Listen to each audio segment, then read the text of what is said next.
Right, so we've started the recording, and you're going to get the recording on YouTube. Uh, and welcome to the Master Microsoft 365 Services 5 in 1. And I'm going to be showing or teaching all the how to fight with a lightsaber like in Star Wars. It starts right.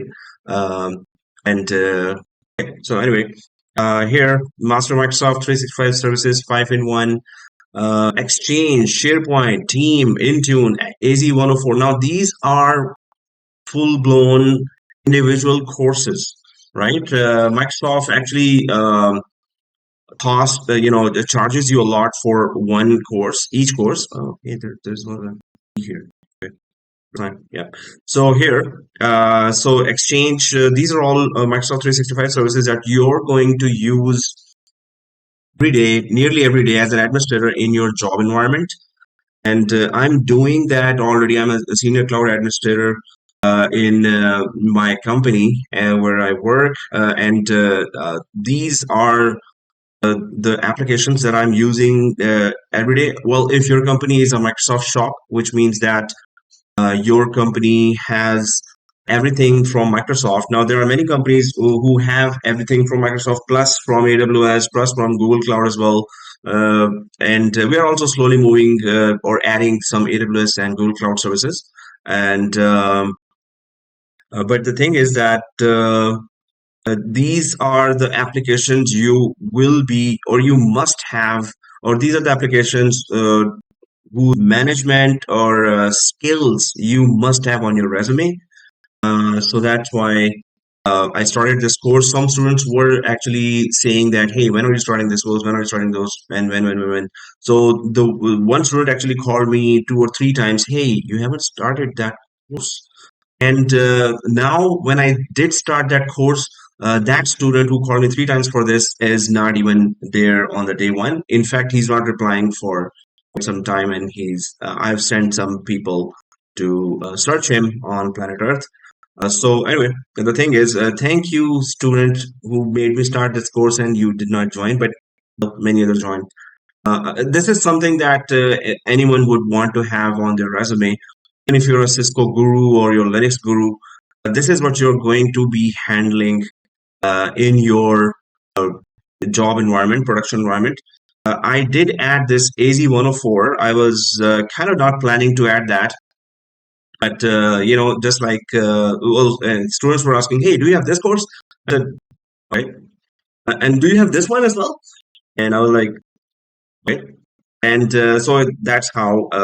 And yeah, after that, nobody asked. But if now you ask, then I will definitely say, "Hey, give me a break." So okay, so that's wonderful. Yeah, you're welcome. Oh yeah, this is Sandeep was saying that, but there were many others who were also asking at least, but they did not say that, hey, add, but they were asking. So I realized that, hey, it has to be there. Without AZ104, actually, this whole combination is not deadly combination. But now it is deadly combination, or maybe, we should stay positive. It's lively combination here, right? So, okay, I was talking about this, but what is Exchange? What is SharePoint? And so what is Exchange server? What is SharePoint? Teams? Oh, it's actually not Teams. And Intune. What is Intune? It's also called Endpoint Manager. And it's then Azure 104. And this is not Azure. This is not Azure, repeat, right? It is Azure. Right. Okay, Jamin says in the chat, I am and was working as a tier one. Will be okay, right, for me to understand. Oh, wow. If you were or are a technical support or tier one technical support, then you must know, because now you need to go ahead on and apply for the system administration jobs, right? So if there are beginners, there are total beginners as well. And I would recommend that for tier one and for tier two and tier three, level one, level two, level three, they all need to know the skills, because this is not just email handling. The Exchange server is all about email. But this is email management, and it's governance and the whole company. It's the company's backbone, company's business's backbone. Email, right? An email slow, and company might lose thousands of dollars or millions of dollars of business. So how to manage that email, and what are the security and compliance policies that you should know. And there will be a lot of questions about Exchange in the interview. If you mention that, if you don't mention that, maybe your resume is not even that important then.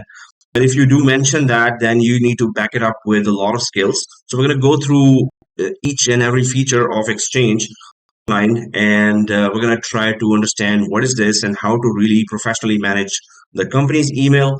Then there is SharePoint. That SharePoint, you're going to be really using that. Okay, so Jamin has a comment there in the chat. Okay, I will try my 100% to understand. Oh, there you go. That's the spirit. That's the spirit. I was going to say that if you have decided give your 200% effort and only join this course. And it's not 199.99%, it's 200%, which means that repeat the lab, repeat, and understand all the concepts, and then again, repeat. So the more you do the lab, your confidence level increases, your comfort level on talking about the technology will be sky high. And when you start talking in the interview, they will know right away, okay, this person is someone who has done a lot of work on these applications. So definitely, interviewers will be really interested in what you have to say. So you have to say everything correct as well. So the thing is that you will only say it correct when you really understand all the features, and you know where they are, what do they do, and when do we implement those features for what kind of problem, which feature is supposed to be implemented. So, and how to implement, obviously. All these are really important topics. So I'm going to be talking about these topics one by one, and then also Azure in the end. That is, what I call deadly combination here, or lively combination, maybe. We're going to try to go ahead now, and this is a thing that we do. It's sometimes boring for the students, but it's very interesting for me, because then I get to know that what's your background, what's your interest, and something about you that I would want to know. Now, this video is going on YouTube, so maybe if you're shy about being a celebrity, so I'll pause this video now, and we will have some introductions, and then we can go ahead with the rest of the course introduction. I'll just pause the video now. Some students in some courses said, "Oh, you're recording," or they realize later when they have introduced themselves that, "Oh, you were recording, and this is going on YouTube." So I said, "Yeah, you're going to be a celebrity. People will be lining up to have autographs from you." They said, "No, sir, I don't want that."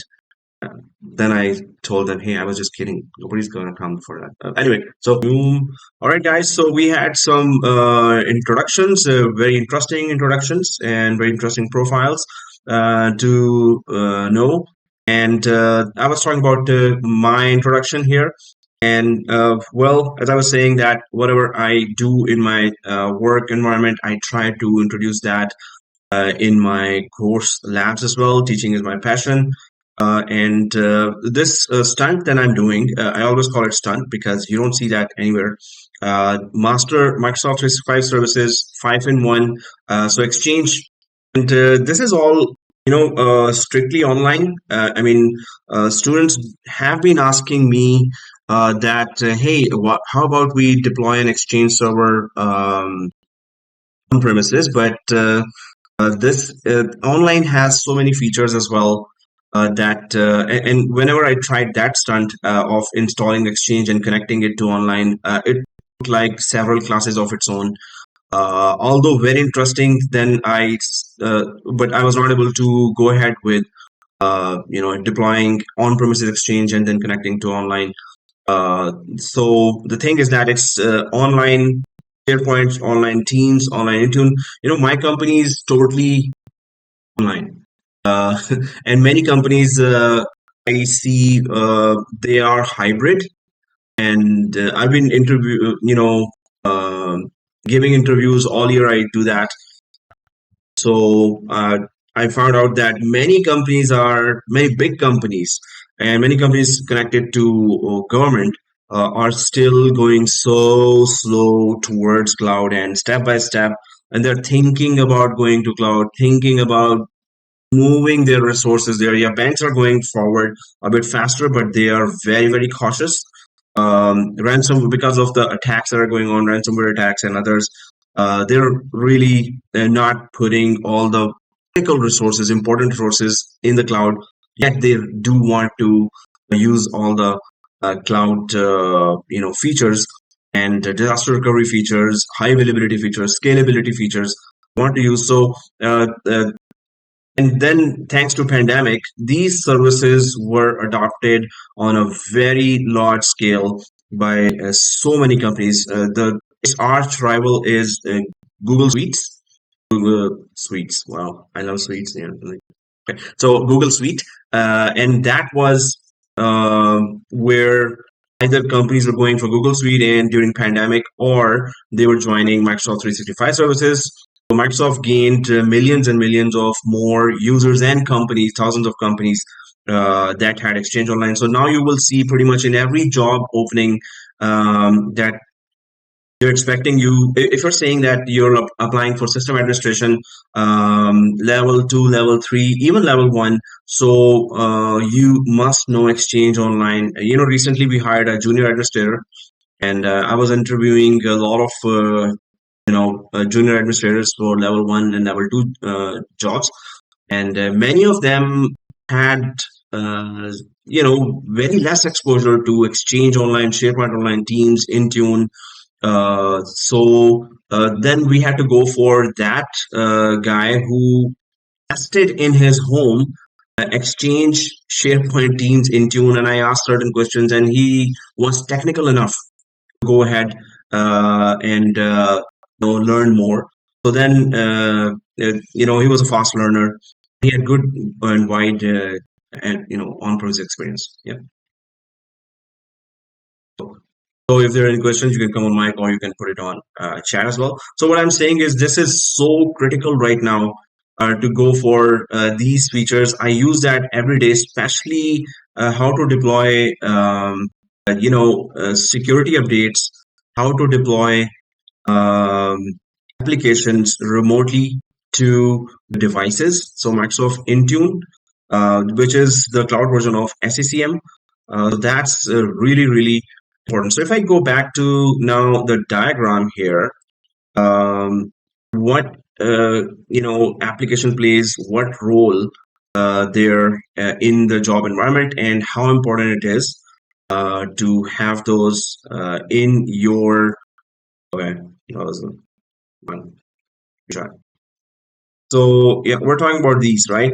So how do they fit in your company, and why it's a big deal to learn all these, and hence the stunt of 5-in-1 course. These are all full-fledged courses of their own. But I do that stunt all the time. I started 4-in-1 course. That was at Microsoft Azure, AWS Solutions Architect Associate, Google Cloud Administrator, and Oracle Cloud Administrator. Seriously? Okay. So anyway, but we touched all those points, and then we had a comparison as well as we go on through the labs in depth. Anyway, this is where now suppose you have a company here, and it's a Toronto-based company. Okay, so Toronto branch. And this is on premises all, and the company has decided to go for cloud services as well. Maybe during the pandemic, when they were deciding fast that now everyone's going to be remotely connecting. So what do we do, and how do we really work on it? Suppose there's a Toronto branch here, and it's a big one. Suppose it's 10,000 users or 5,000 users. So 10K users here, and you have here a lot of services. You have obviously you need to have a security guard first of all, or the authentication, authorization, accounting with the help of an Active Directory. So if it's a triple A being offered with the help of Microsoft Active Directory, and then you have here all kinds of services. Obviously, email is one of the backbone of the company's communication, obviously. So you would have here Exchange server, and you need to share files as well. So there was on-premises SharePoint, and also SharePoint also offers to create sites and intranet sites, which are the sites only for the companies. And then you would have here meetings and conferences. There was migration from older features for Skype for Business. Before that, it was unified communication. So Microsoft had introduced all those, and actually, I'm forgetting the much older names there.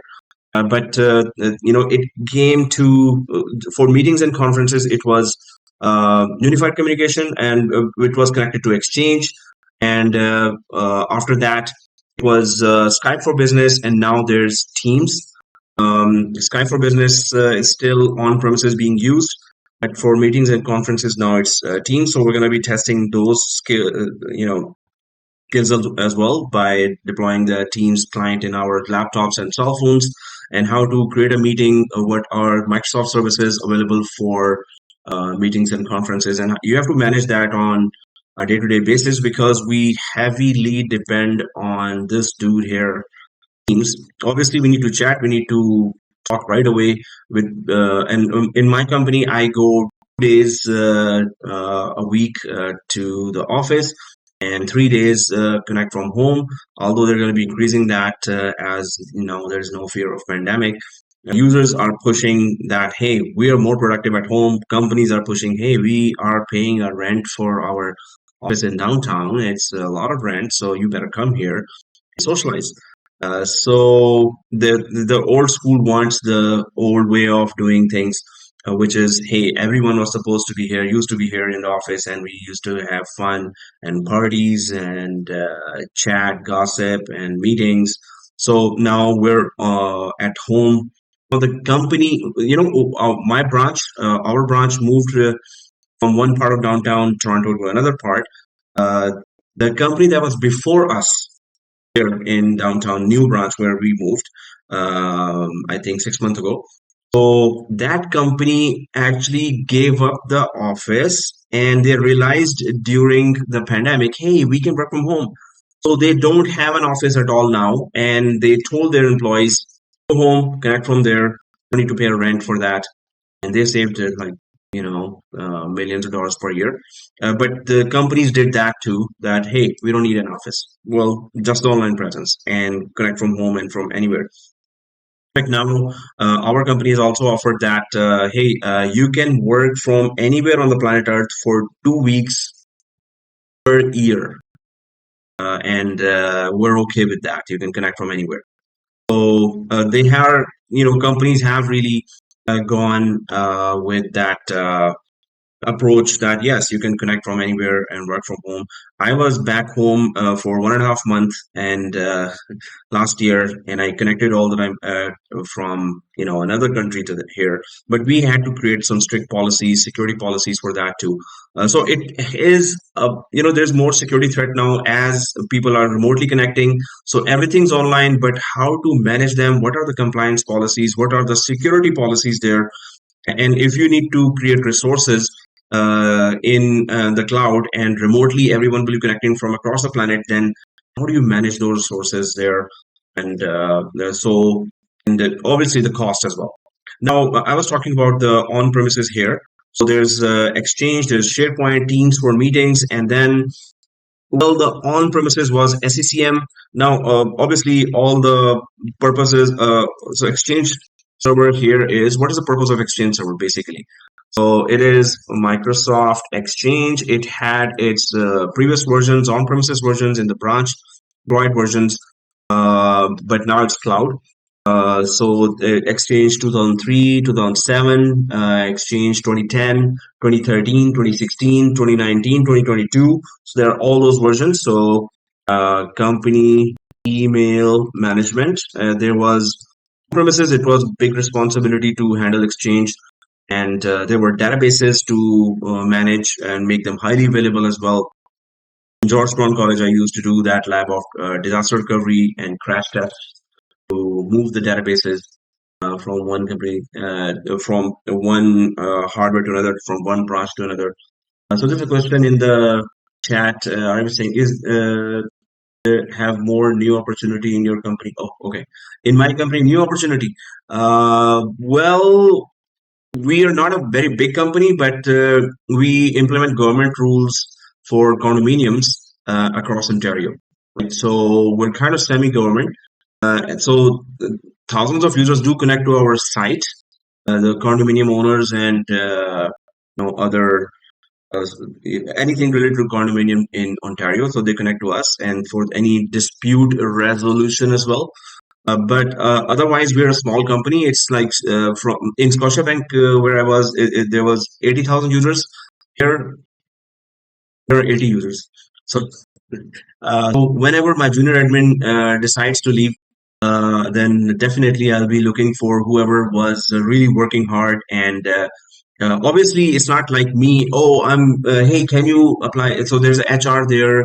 And I did tell many students at that time when there was a opening there to apply directly to our website there. And so then HR did some initial screening, and 5 from 150 were selected after initial screening for level 1, level 2 job.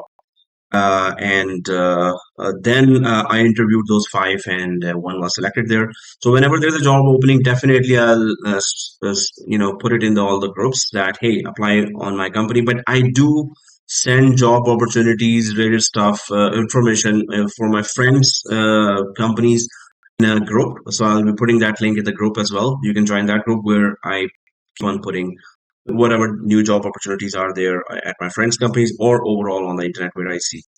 Whenever I put a job opportunity, please apply ASAP. Some students got very good jobs and they thanked me later.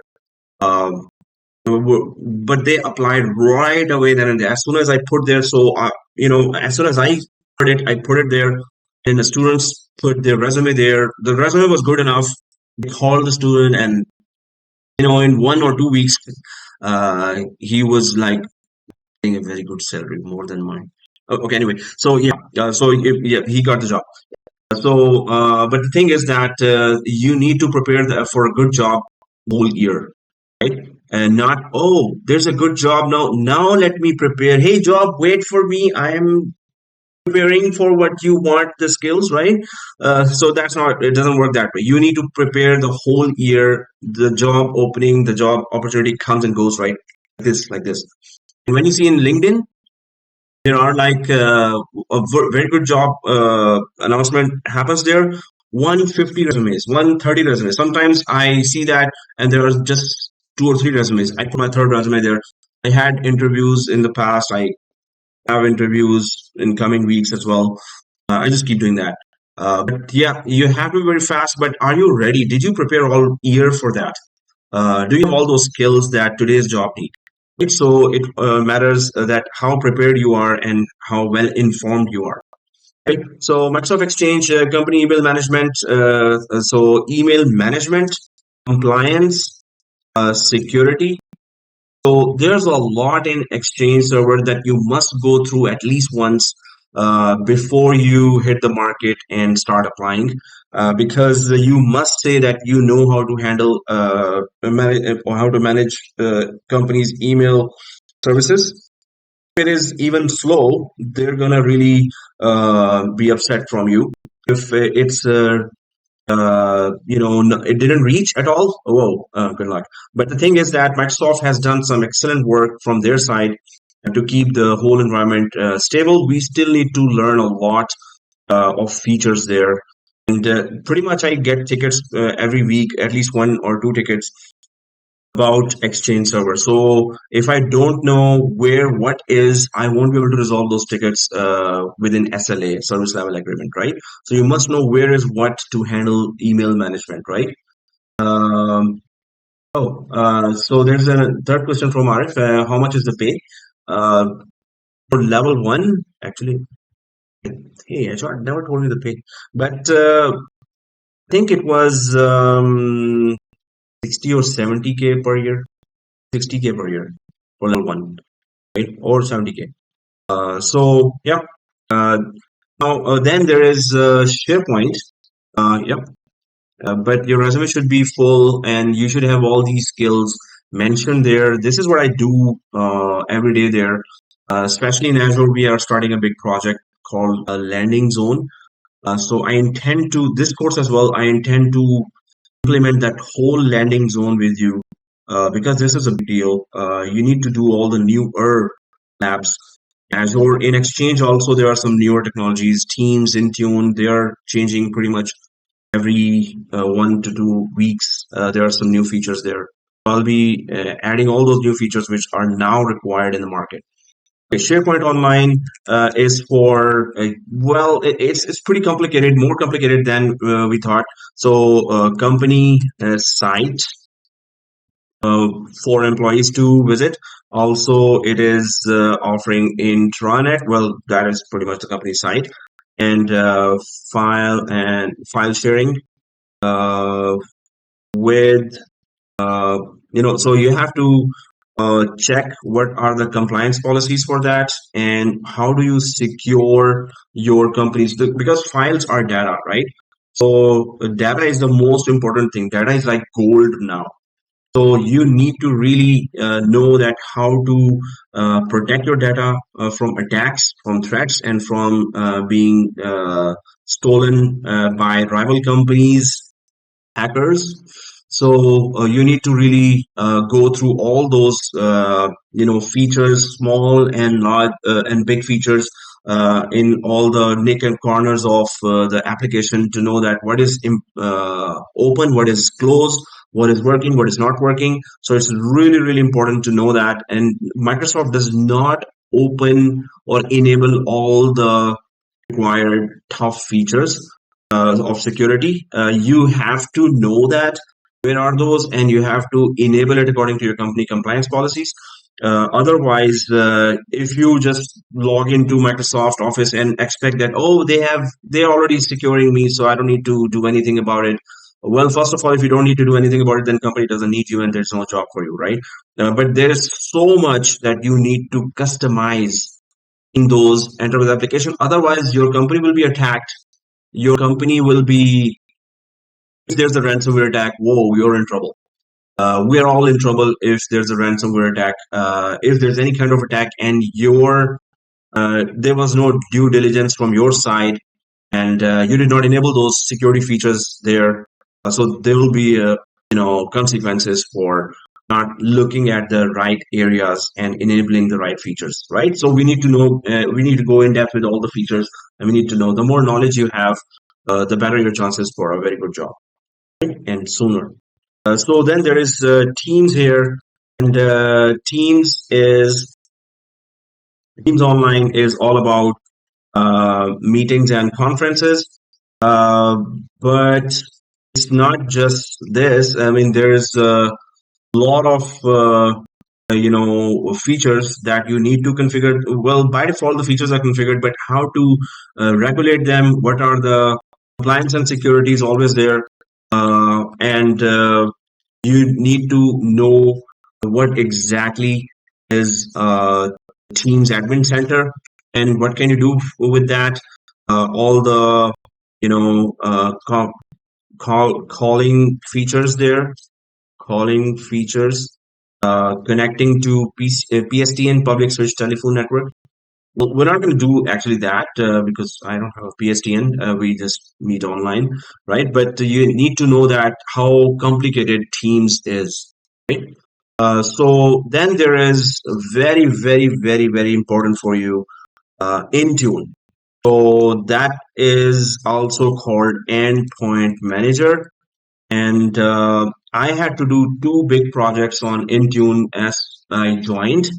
It was tough. Thank God I had some background experience, infrastructure troubleshooting experience. So I was able to pull it off. Otherwise, it's not easy to do this. So manage all company devices from cloud-based, uh, cloud-based what? MDM, mobile device management. This is a full-fledged separate course, and it's a tough one. And I really enjoy doing the labs for this course because if you've heard about mobile device management, so that there are many other software that are used by banks and big companies, and Intune is really undoubtedly one of the highly in demand MDM software or enterprise grade application. And its online version, its on-premises version is SCCM, which is still in demand. Now, if you have SCCM skills, you're already a wow administrator. SCCM is on premises, available. What does it do? Manage all company devices and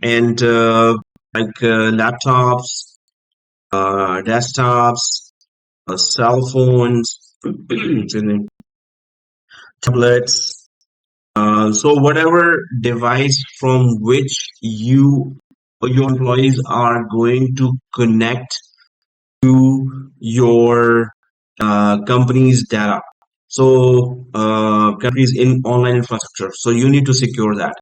So when I joined the company, everyone was connecting. So I joined during pandemic, and everyone was connecting from home all of a sudden, actually, and so all devices were insecure. So in 2 weeks, I analyzed the whole company infrastructure, cloud infrastructure. Then I wrote a very long email to my new director and told her that, hey, our first line of defense is the weakest right now, and all devices are non-compliant. No security policies exist there or properly not configured properly.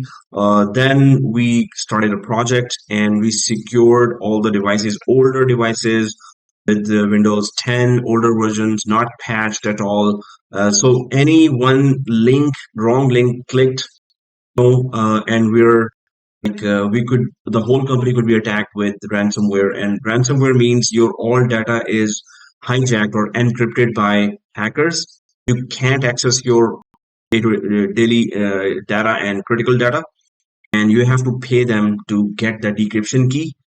And sometimes, very few times, it happened that hackers gave the wrong decryption key and they were never able. They paid huge amount. The companies paid huge amount to hackers, and even the decryption key didn't work.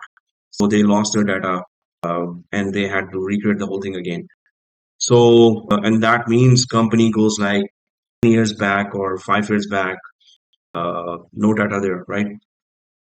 Okay, so the thing is that you need to really manage the devices from the cloud. You need to deploy security policies, um, deploy apps, and also onboard new devices like laptops. Uh, so with there's a thing called Autopilot, and then there is patching as well. So there's a thing called auto patching as well. Intune is full of all types of goodies to remotely manage your devices, secure your devices, troubleshoot your devices, and even and deploy applications, uninstall applications. So you can do that on thousands of devices from one platform. So this is really important, and this is supposed to be a one separate course, so I could go real in depth into all the labs. but it's part of the 5-in-1. So I'll still go for the most critical ones that you really need for your job environment. And the rest is how hard you want to repeat and how hardworking you are to repeat the labs again and again, right? So Intune is really, really important. Obviously, Exchange, all these are important, uh, but obviously, if you practice them, then you will be really comfortable talking about them. And this is pretty much in every company. They work daily on that. So whenever you talk about it, they will know a lot more already. And we can't really fool them with nice, fancy technology based sentences. They will know exactly what you're talking about and how good your experience is. So then there is also, yeah, then I put here AZ-104. So AZ-104 is all infrastructure, obviously. Excuse And me. some of you have already done it. Yeah. I mean, is the endpoint manager is I think is a monitoring tool famous for monitoring the system. So it does monitoring as well, but that's not its specialty. It manages devices, company devices. That's its devices and applications. It also gives security to those devices, and monitoring is one part of it. But that's not its specialty. But it does that too. Monitoring, there are separate applications by Microsoft 365 services which are dedicated for just monitoring. Okay. So we're going to know firsthand that what it exactly does. You control all the devices from cloud, and whoever connects from anywhere on the planet Earth to your company infrastructure. So you control exactly who connects, how, and if the devices are not patched or they're insecure in any way, you can just deny their connectivity. The device cannot connect to online services of your company. So it's pretty powerful tool, actually enterprise grade application that we're going to be learning. Then comes AZ-104. So that is whole virtual data center. So that is, first of all, it is IaaS. So it's infrastructure as a service. Infrastructure as a service. And it's a data center, uh, you know, uh, so a data center where what happened? Come there. So mobile device. All right. Yeah. So it's a data center where we can create, and it's a long list. Then virtual machines, storage, networking, databases, deploy apps there. So then also, so it's a full data center at your exposure, but you need to exactly know how to use it, cost, which services will cost what, and also all kinds of app deployments, apps that are available. So now this course, first of all, is from here, Microsoft Exchange till Intune. What is it? This is all SaaS, right? And this is infrastructure service. So I've combined two types of courses, so IaaS and SaaS, right? So that's why it becomes a deadly combination here, where we get to know both powerful sides of Microsoft product offerings. And that's so we're going to start with the SaaS based applications here, enterprise grade applications. We're going to spend a lot of time on Microsoft Exchange here. Long list of services there that we need to go through and check. Many of the services will have labs, and many of the services I'll be explaining what they are with diagrams. But you have to understand that's the main thing, because you're going to say it in the interview. If your concepts are clear, obviously you will be good. In your projects, you're going to be explaining all the features there. So we're going to be going through all the software as a service based features, and then we're going to go for IaaS based features. So Microsoft Exchange, I'm going to go through. Um, so first of all, I wanted to explain what they are, right? Then second thing is, as I was talking about that, okay, your company has everything on premises and their on premises versions of that. Now, this is supposed to be actually Skype for Business because that was there till now and is there for on premises server. Suppose there are 10,000 users coming to the branch, you have to offer services to them so they could work every day, right? There's Skype for Business. So you need to know all the enterprise grade applications that are available in the branch or on premises and that are available in the cloud. So what are the names? How do they connect with each other? Now, this company had been working through all this, and then pandemic came, and then the company decided, whoa, okay, everyone's off connecting from home, so we need to let them easily connect to our services. So why don't we go to the cloud? Now, once the company decided to go cloud, this looks cloudy, right? So then the company decided, okay, we need to have either we can create Exchange Server Online as well, we can create SharePoint Online as well, we can create Skype for Business Online. How do we create? We install a virtual machine, install Exchange inside, Exchange Server application inside, right? We create another virtual machine and we install SharePoint application just like we had installed here. This is a physical server, like HP server, Dell server, IBM servers, physical servers, right? Inside there's an operating system, and then on top of the operating system there is application. But here in the cloud, how does it look like? So as I said, it's a SaaS-based application. So in the cloud, Microsoft 365 services are SaaS or software as a service, right? So software as a service, which means that it's already installed. You don't need to do anything. You just go ahead and start using it. Right? So that's where it will be. So you realize that, oh, okay, so we don't have to install anything. And when the company realizes that, oh, that's good. So this means that our data in Exchange Server, so there are 10,000 mailboxes in Exchange Server, right? And there would be in a company 2 or 3 physical servers which are which are showing high availability. So 10,000 mailboxes inside Exchange Server. What is a mailbox? Mailbox is your emails, right? So when you're managing the emails of 10,000 users, you're actually managing 10,000 mailboxes. And when the user opens Outlook application, Outlook connects to the Exchange server, and the Exchange server opens the mailbox for the user in their laptop or desktop, and the user opens the mailbox and then sees his or her emails, right? So now this was going on here with on-premises, but now you have Exchange Online. So this means that you don't have to take care of the hardware, underlying hardware, like a physical server. Maybe physical server goes down, it crashes. There's no electricity there, it crashes.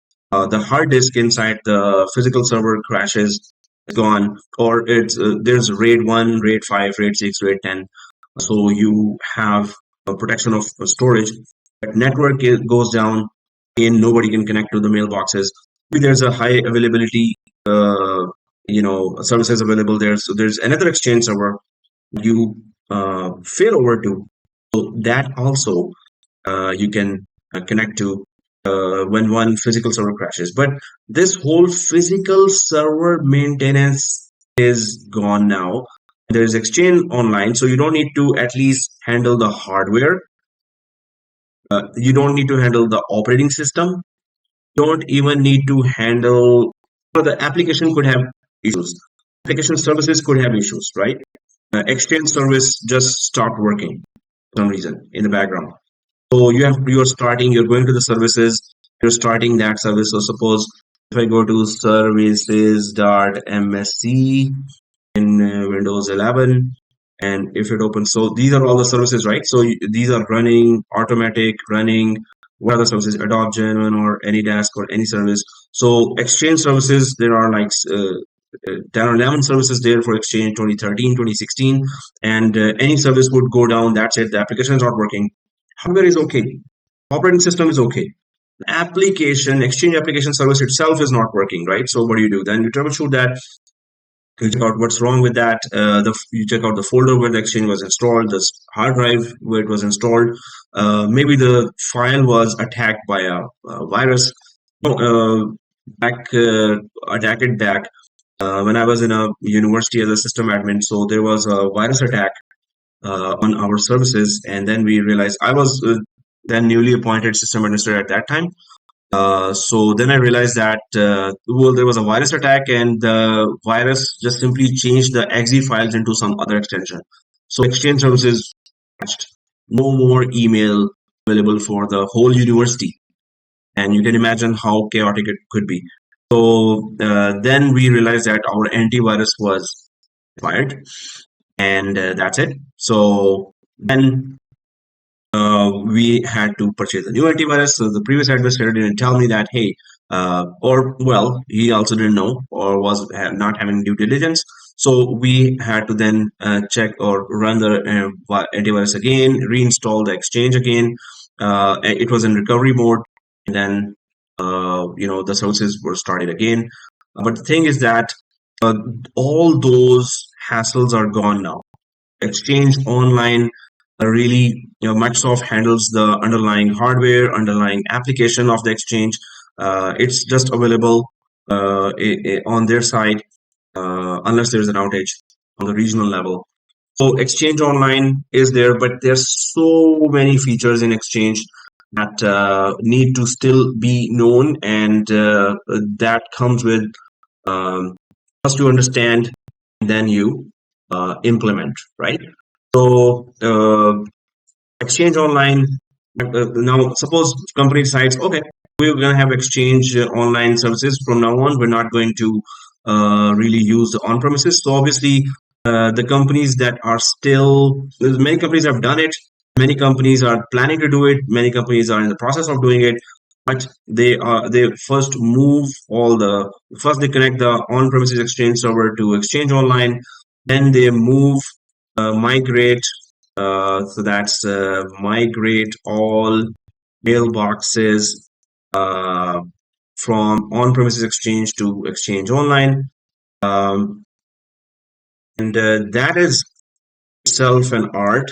How do you connect the Exchange Online uh, to when you have commercial in your branch? Obviously, you would be given static public IPs. Public IPs are those IPs which you can connect from internet. And so you would publish the Exchange or connect the Exchange over the internet to your Exchange Online, move all the mailboxes of 10,000 users one by one in batches throughout the year. Maybe in 2 years, you've migrated the whole thing. And then once all the 10K mailboxes are here, then you manage with latest Exchange features there, right? So that pretty much goes on with every service here. Okay, so Sandeep says in the chat, is there any particular ISO standards that Microsoft 365 follows as emails are considered to be confidential? Actually, there are many, and in the Exchange server, they do follow some international standards there. In fact, I'm going to be lining up all those ISO standards. There are many that they follow. And European standards as well, but the international standards for mailboxes. So definitely in the Exchange slides, you're going to be seeing some details about that. But they do follow a lot of ISO standards there. Right. So I was talking about this Exchange Online and then SharePoint. So this is the same story. This is going on. Maybe you join a company where it is happening. Maybe you join a company where it's about to happen, right? So you will have to, in most cases, you will find a hybrid environment where, where hybrid environment, where you will have on-premises and cloud infrastructure connected. That's what we're going to do as well. Infrastructure. We're going to be actually creating our on-premises domain controller in our laptop, and we're going to be connecting. We're going to be creating an online account, Microsoft 365 Enterprise 5 account, and then we're going to be creating some users here, 400 users with PowerShell script, uh, and then we're going to be synchronizing those users from our on-premises, from our laptop, virtual machine, domain controller, or Active Directory based deployment users. We're going to be synchronizing to our Azure Active Directory. We're going to be doing that. This is our first lab actually, where we're going to move everything, all users from local branch, pretending we have a local branch, to the cloud. All the mailboxes, all the users will be showing there in the, not mailboxes, but users will be showing there in the cloud. Right. But you're going to find yourself dealing with an on-premises and cloud infrastructure in majority of the companies right now. Some companies have totally moved to the cloud, but many medium to large size companies, 5,000 users up to 100,000, 200,000 users, they're still thinking banks. They will never move fully to the cloud. Majority of them will at least not, because they would not want to put much everything of theirs someone else's data center. So the banks will always maintain their own data centers. So there will be a hybrid environment for a long time to come when you talk about government and banks, right? So that's what we. So that's why on-premises and cloud infrastructure you will see there.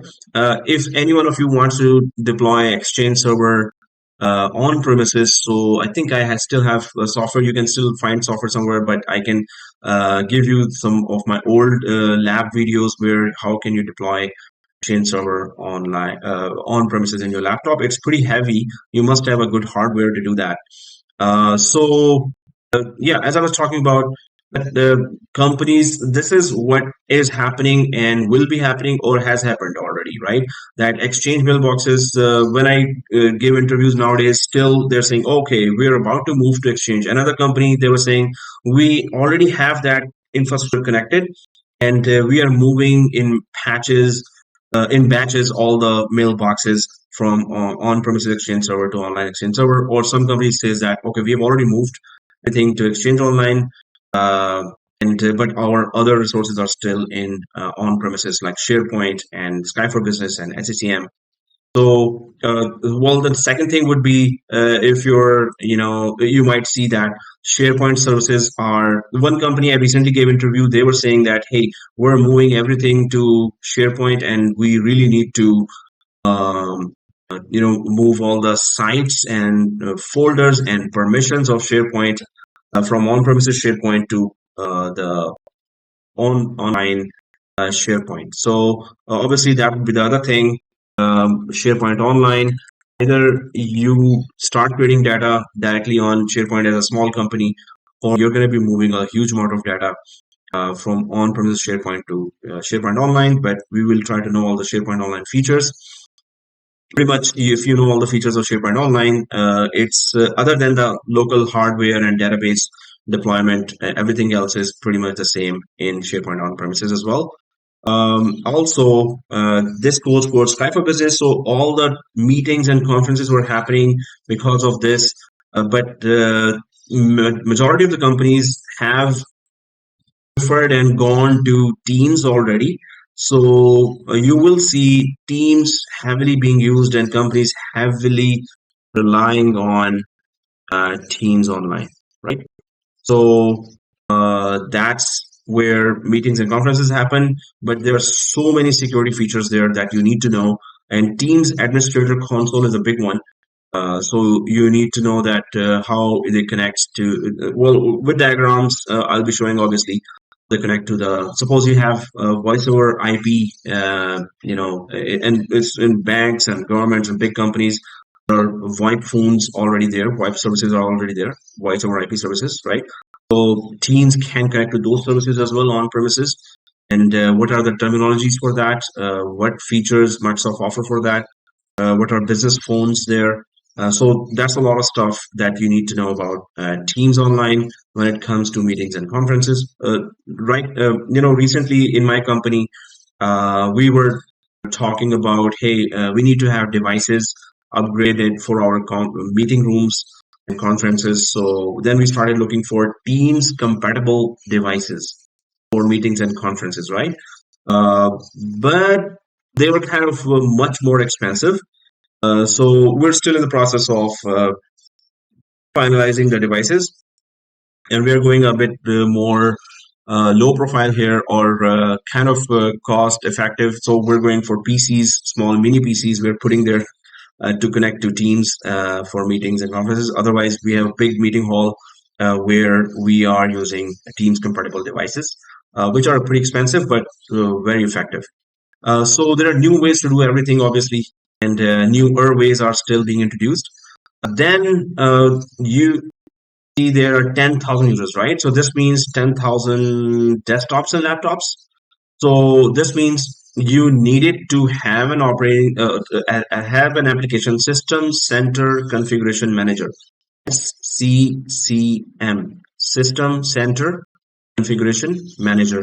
This is the application which handles all the devices. You want to deploy MS Office to 10,000 laptops and desktops and cell phones combined, or you want to upgrade Windows 10 older version to Windows 11, uh, and you want to uninstall some harmful update there. So everything is done from SCCM there to all the 10,000 devices. Now, as I said, that when I joined this company 2 years ago, 2.5 years ago, so we then had this project of Intune, and then we streamlined all the devices in terms of security, deployment of applications, and deployment of patching. Patching is now going on. Auto patching is a new feature Microsoft has introduced, which is pretty good. And yeah, so whatever was going on in terms of remote management of thousands of company devices from on-premises application that is deployed on a physical server, and there's an OS here, and then the SCCM application is installed on top of that, and the underlying hardware needs to be protected. So all that is now available, obviously, in Intune. So that Intune slash endpoint manager, right? So that is the product. Intune is more famous, but endpoint manager, they had a slightly different usage, although the main purpose was still the remote management of all the devices. So this is cloud-based now. Pandemic had a lot of harm on the planet and to people. But it also introduced some very powerful online cloud-based technologies that now companies are using with their thousands and thousands of devices. So how to deploy applications, how to deploy security policies, how to first get the devices managed with Azure Active Directory and Intune. So we're going to go through the whole process of getting a device detected into Azure Active Directory, then to Cloud Azure Active Directory, then to Intune, and then how to deploy applications on them, how to deploy security updates on them, what are compliance policies, what are configuration profiles, what are endpoint security baselines. Long list of features to manage remotely thousands of devices. That's what Intune and Endpoint Manager does. Pretty powerful tool. Last we finished that course like 6 months ago, and the labs are tough but very interesting. And once you do it in your own home lab, you'll be very confident how to manage devices. Uh, but market needs troubleshooters basically. So the more you do the labs, especially if you're stuck and you troubleshoot, you spend time troubleshooting, right? So that will really increase your chances to pass an interview. So remember this: market needs troublemakers, troubleshooters. Shoot the trouble, right? Troubleshooters. So that's why not troublemakers. Okay, so market needs troubleshooters. How do you get those troubleshooting skills? how can I get my troubleshooting skills sharpened? So that's where, well, implement your labs. Uh, and if you run into an issue, try to, well, resolve it. How? Well, there's much easier technologies now introduced. Use Chat GPT. Well, don't really rely on that. I had issues with some issues I was facing in my production environments, and then I said, "Hey, Chat GPT, what is the solution for that?" So it's not that easy. So it gave in first try wrong solution. I said regenerate response. Again, do this, and it will resolve the issue. Wrong. Second time. So if you know your knowledge should be good to use Chat GPT or AI. AI is just going to search from internet and according to your wordings it's going to give you some kind of solution, so keep on regenerating. But I was not able to find any solution, then I had to go the old way, just Google it. And I had to go to YouTube and Google forums, and then Google the solution, because there are so many types of solutions that you will never know. I mean, you can't know everything, right? So you have to know how you search. And then it's your decision according to your experience and knowledge that you will actually decide which solution I should be going for, right? Sometimes there's no time for testing it in a test lab. You just need to implement right away in the um, production environment, right?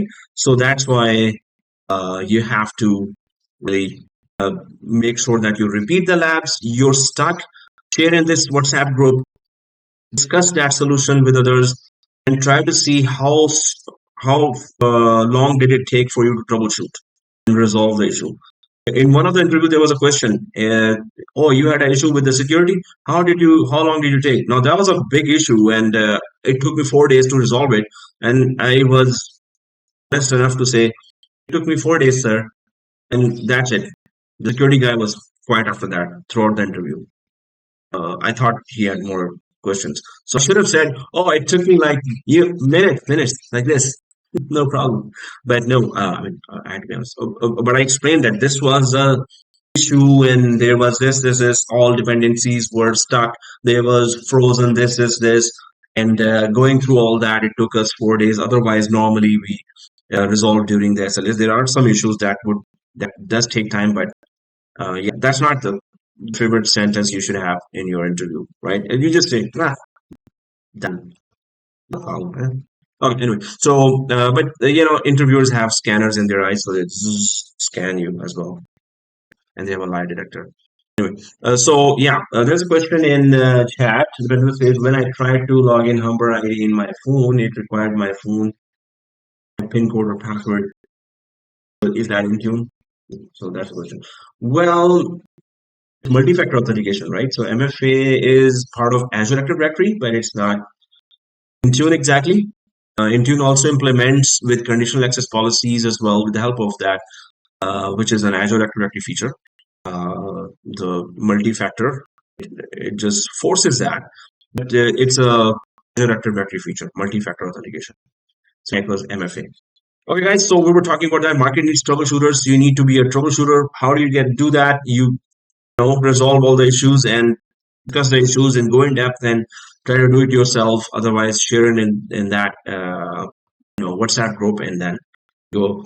We all then take part in that. We all get to learn from each other's mistakes, and how do you resolve that. We share. The more you share, the better your position will be. The more you help others troubleshoot, so you will become good troubleshooter. Those who are getting the help and not doing themselves will good luck troubleshooting in your production environment. So then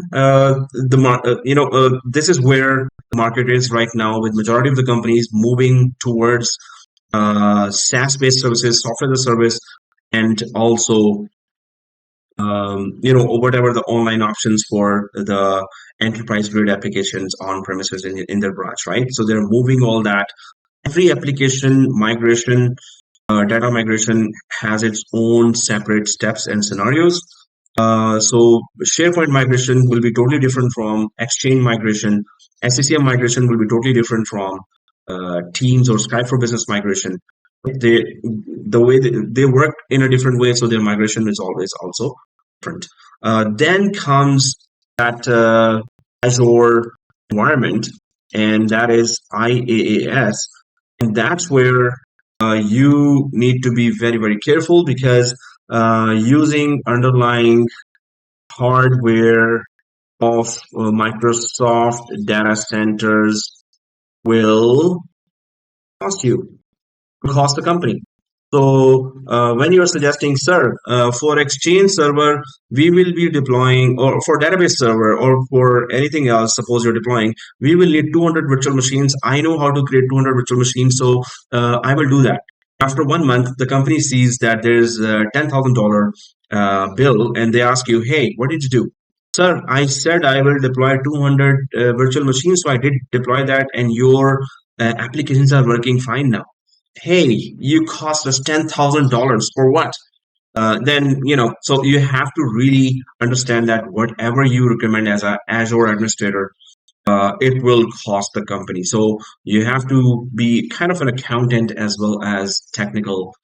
Do all in chat says Reddit good place to look for solution. Yes, you're right. You're right. For troubleshooting resources, Reddit forums are amazing. There's a stack. Oh man, I got that. A Stack Overflow. Yeah, that sometimes have good solutions. So Reddit tech forums are good resource. I think there's Stack Overflow. I found a lot of solutions from there as well. Um, well, there are many other forums as well where there are very good solutions. People are discussing those solutions. And so, so we were talking about, and yes, so we should be sharing these resources for good forum discussion there as well in the chat. And I'll be sharing this in WhatsApp as well, all the diagrams. So yeah, we were talking about Azure. Now, this is all infrastructure. Now, SaaS is all these services. When we say SaaS, when I say SaaS is in Southeast Asia, it's a very respected name, feared and respected both at the same time. So SaaS is like mother-in-law, right? SaaS bug, right? Anyway, so but then this SaaS is not that SaaS, right? So this is software as a service. Respected and feared. Wow, what an introduction. Seriously, am I kidding? I hope my SaaS does not hear that. Okay, so yeah, here. Um, so this is all SaaS based, right? And oh yeah, it's recording. Okay. Anyway, so I'll edit this. Ha. So SaaS here. This is SaaS based, right? Now this is IaaS based. So the main difference between that is you have to take care of the cost here. So IaaS based, uh, you must know the underlying cost. This is, and while for any services that you deploy, for any service that you deploy, here it's all subscription based, right? So subscription based. It's all subscription based. It's monthly, like monthly subscription based.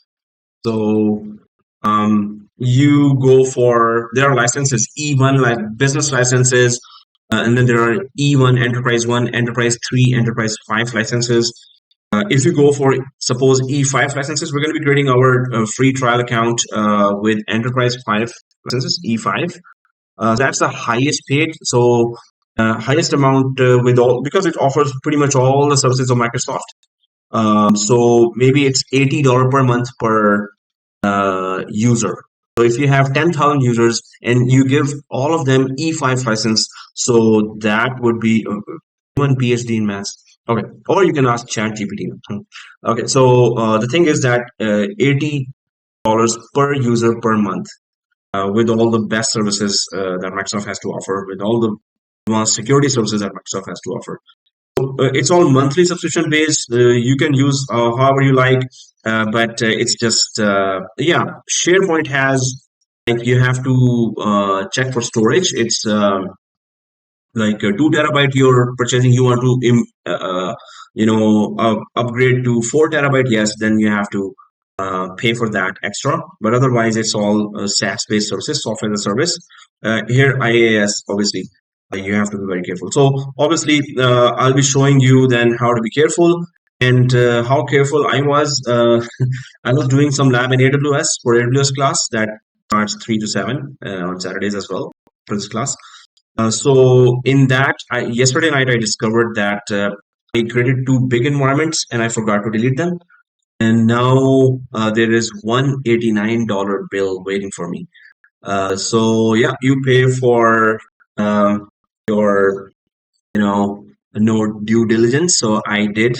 I was thinking I would be, there was some troubleshooting going on, so I needed to troubleshoot. So I couldn't delete that big environment. But then I forgot actually, because there was so much else going on, projects going on in the office. So now I incurred $189. Ouch. So yesterday night, all night, I was deleting resources and I was like cursing myself. Seriously, Amr, how dare you do that? Anyway, so yeah, this is what we're talking about right now. So we understand, first of all, what is Microsoft Exchange, SharePoint Online, Teams Online, Intune, Endpoint, then AZ104. So we're going to be doing all that. And now I'm going to go back to the slide. But before that, I'll just put, the best scenario for me as a student, suppose, would be that I would migrate all the resources and then explore all the resources. See, I'm putting words in your mouth. Okay. But it is strictly online because there's so much to learn online that migration, if I had done just one exchange course, right? And if I have like 5 or 10 students there, then obviously I could go for first, let's migrate, let's create a local exchange environment, and then create a cloud environment, then connect the two environments, and then migrate all the mailboxes up there, then explore all the whole exchange online, right? But that would be just one exchange course. If there is no 5-in-1 stunt, then maybe, and if there are enough students there, right?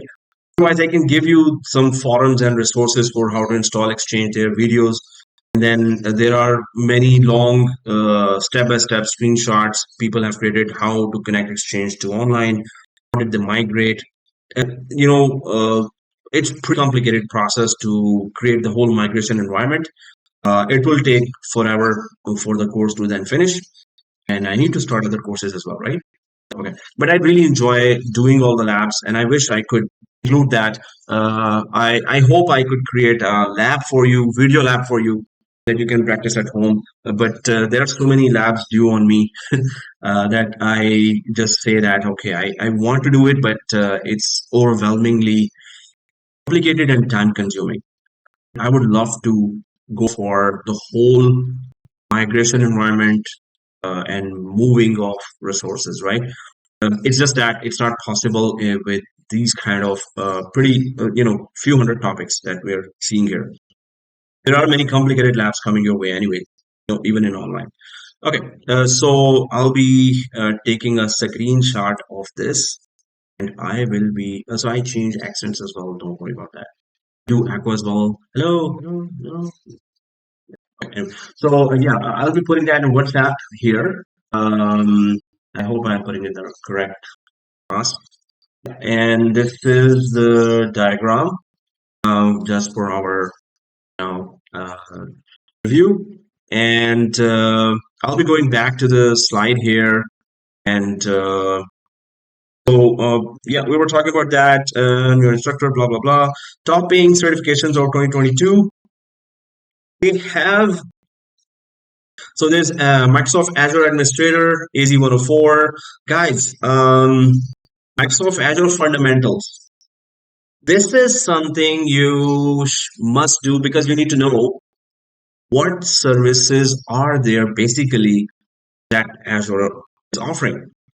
AZ104 is the most important course, but in order to really conquer that course, if you have gone through AZ 900, would be good. If you go directly to AZ 104, still you will understand a lot better.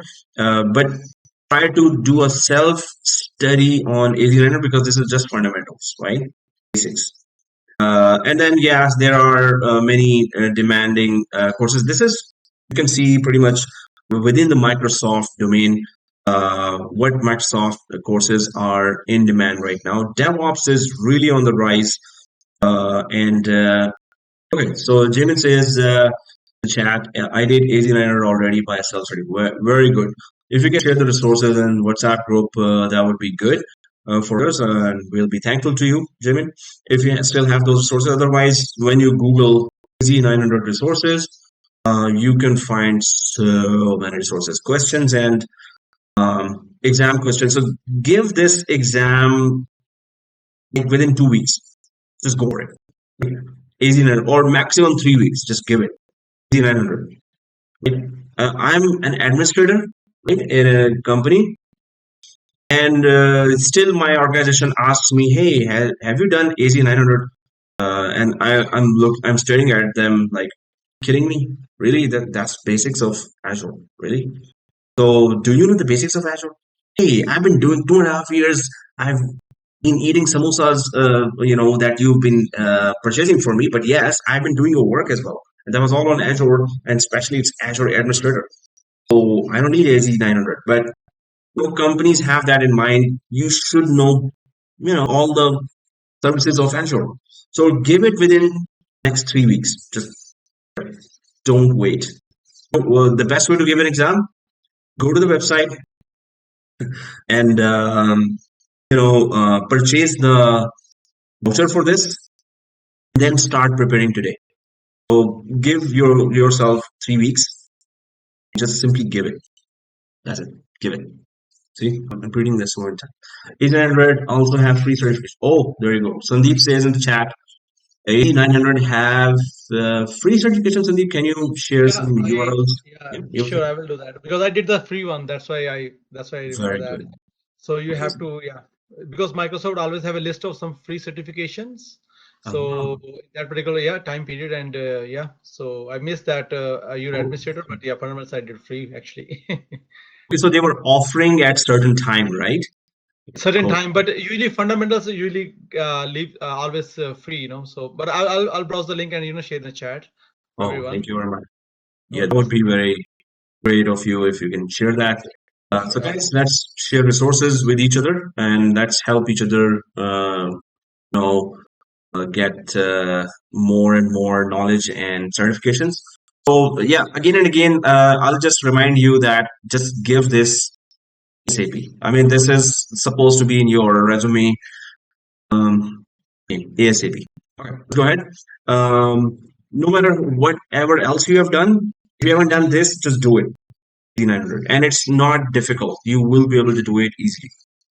Okay, so these are all the certifications. And now, okay, first when we talk about okay, how to create virtual machines in Azure, create networks in Azure, create storage in Azure, databases in Azure.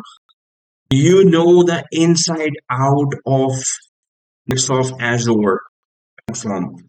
Then the next thing that comes, okay, I'll have to go back there. First, you need to know the inside out of the whole platform, right? Then two other things that you need to concentrate on afterwards. First, you know the inside out of how the platform really works. Then the two things that you need are how to secure it. Okay, I'll just write the whole statement. Know inside out of a platform. Then you must uh, know how to secure it, automate it. These are the two most important things. After you're done knowing, oh, this feature is there, that feature is there, how to implement this feature, what are the prerequisites of that feature. It's implemented, okay, and now I know how to implement it. Now I know what's the purpose of it. Then you need to know how to secure it. Then you need to know how to automate it. You created one virtual machine, two virtual machine. Oh, you need to create 100 virtual machines now. Okay, you're doing something every day. Click, click, click, click, click, click, click, click, click, click, click. So how do you automate the whole process? Right. So these two become very critical. Now some people say that, oh, I am doing security. I'm going to go cybersecurity. Okay, that's good. Do you know what to secure in cybersecurity? So you have to know the platform again and again. I'm saying inside out. So you must do AZ 104 course, and you must know the Microsoft 365 enterprise grade services. You must know all that, and then worry about how to secure it. Some people say, I've done security course. Then I ask that, okay, did you do AZ104 and all those, how Exchange works, how Sharepoint works, Teams and Intune works? They said, no, I'm going to be doing that now. So what did you secure then? What did you learn to secure? You know the inside out of the platform. How can you secure it, right? So you have to know inside out, secure it, automate it. These are two things that you need to really concentrate on afterwards. So yeah, that's the whole plan. And this is something that we need to always keep in mind that go inside out of the platform, secure and automated are the next features. So I just added that once, and so I had to put that diagram again. Okay, Paul says former MCSE changed to Azure certificate. Yes, exactly. So yep, former MCSE has changed to. So AZ900 is the AZ104 next. Yes, so Deepinder says in the chat, AZ900. Yeah, AZ900 you can do with self-study, and maybe you can create a group. Guys, go ahead and create a group and do AZ900, right? And then please do share sources. Whoever has their sources, I can also just Google it, and there's so many self-study guides there, and some exam dumps as well, practice questions as well. So go ahead and do it in 3 weeks or 2 weeks. Just break the record, break the bubble. Let's see who breaks the bubble actually. So and then AZ104 exam next. Exactly. So that's our strategy, and that should be your strategy. All right, guys, let's go. Keep going ahead now. Well, I'm going for the slide here. Do you know why migration to Azure cloud is crucial for your business? Yeah, lower cost, faster time to market, reliability, security, increased scalability, manage data storage, simple. So yeah, it's just saying that companies, if they have their own branch, they are paying for that, and the data center they're paying for that. So the costs are huge when they use somebody else's data center, which is Microsoft. So the costs are comparatively much lesser. So other than that, the job market, we go, okay, Sandeep has shared something, events.microsoft.com. Thank you, Sandeep, for that. And so the way it works, I guess we have to just register ourselves in the training for Microsoft Fundamental, and then we get a free voucher once the training finishes. So you just go take that voucher and just log into your Microsoft site or your account and just redeem that voucher. That's what I did it. The process. wow, Yeah. okay, nice. So thank you for sharing that. Guys, you can see that then you go for, oh, there are events there. Exactly, you're right. So I just search it for fundamental only, right, on the left hand okay. side. So Microsoft Azure Virtual Training Day, Data Fundamentals. Okay, that's Data Fundamentals and Virtual Training Day Fundamentals only. AI, Data Fundamentals, CRM. Wow, oh man, that's good. And then at the end of the course, you can get the free certification voucher. That is Amazing. correct. Only happens in fundamental only, yeah. Amazing. This is amazing resource, guys. The more fundamentals you cover, the better. So free voucher, it's all about your hard work now, right? Uh, so go for it, guys, and let me know who has done already. Let the class know who has done already this. Your challenge starts today, and AZ900 is just basics or fundamentals of this thing. So I'm sure as a group you can do it, and you should be able to do it real fast. Uh, Jamin also has shared on WhatsApp AZ900 PDF. Thank you very much, Jamin, for that. Um, and guys, so this is going on day one. It is getting better and better.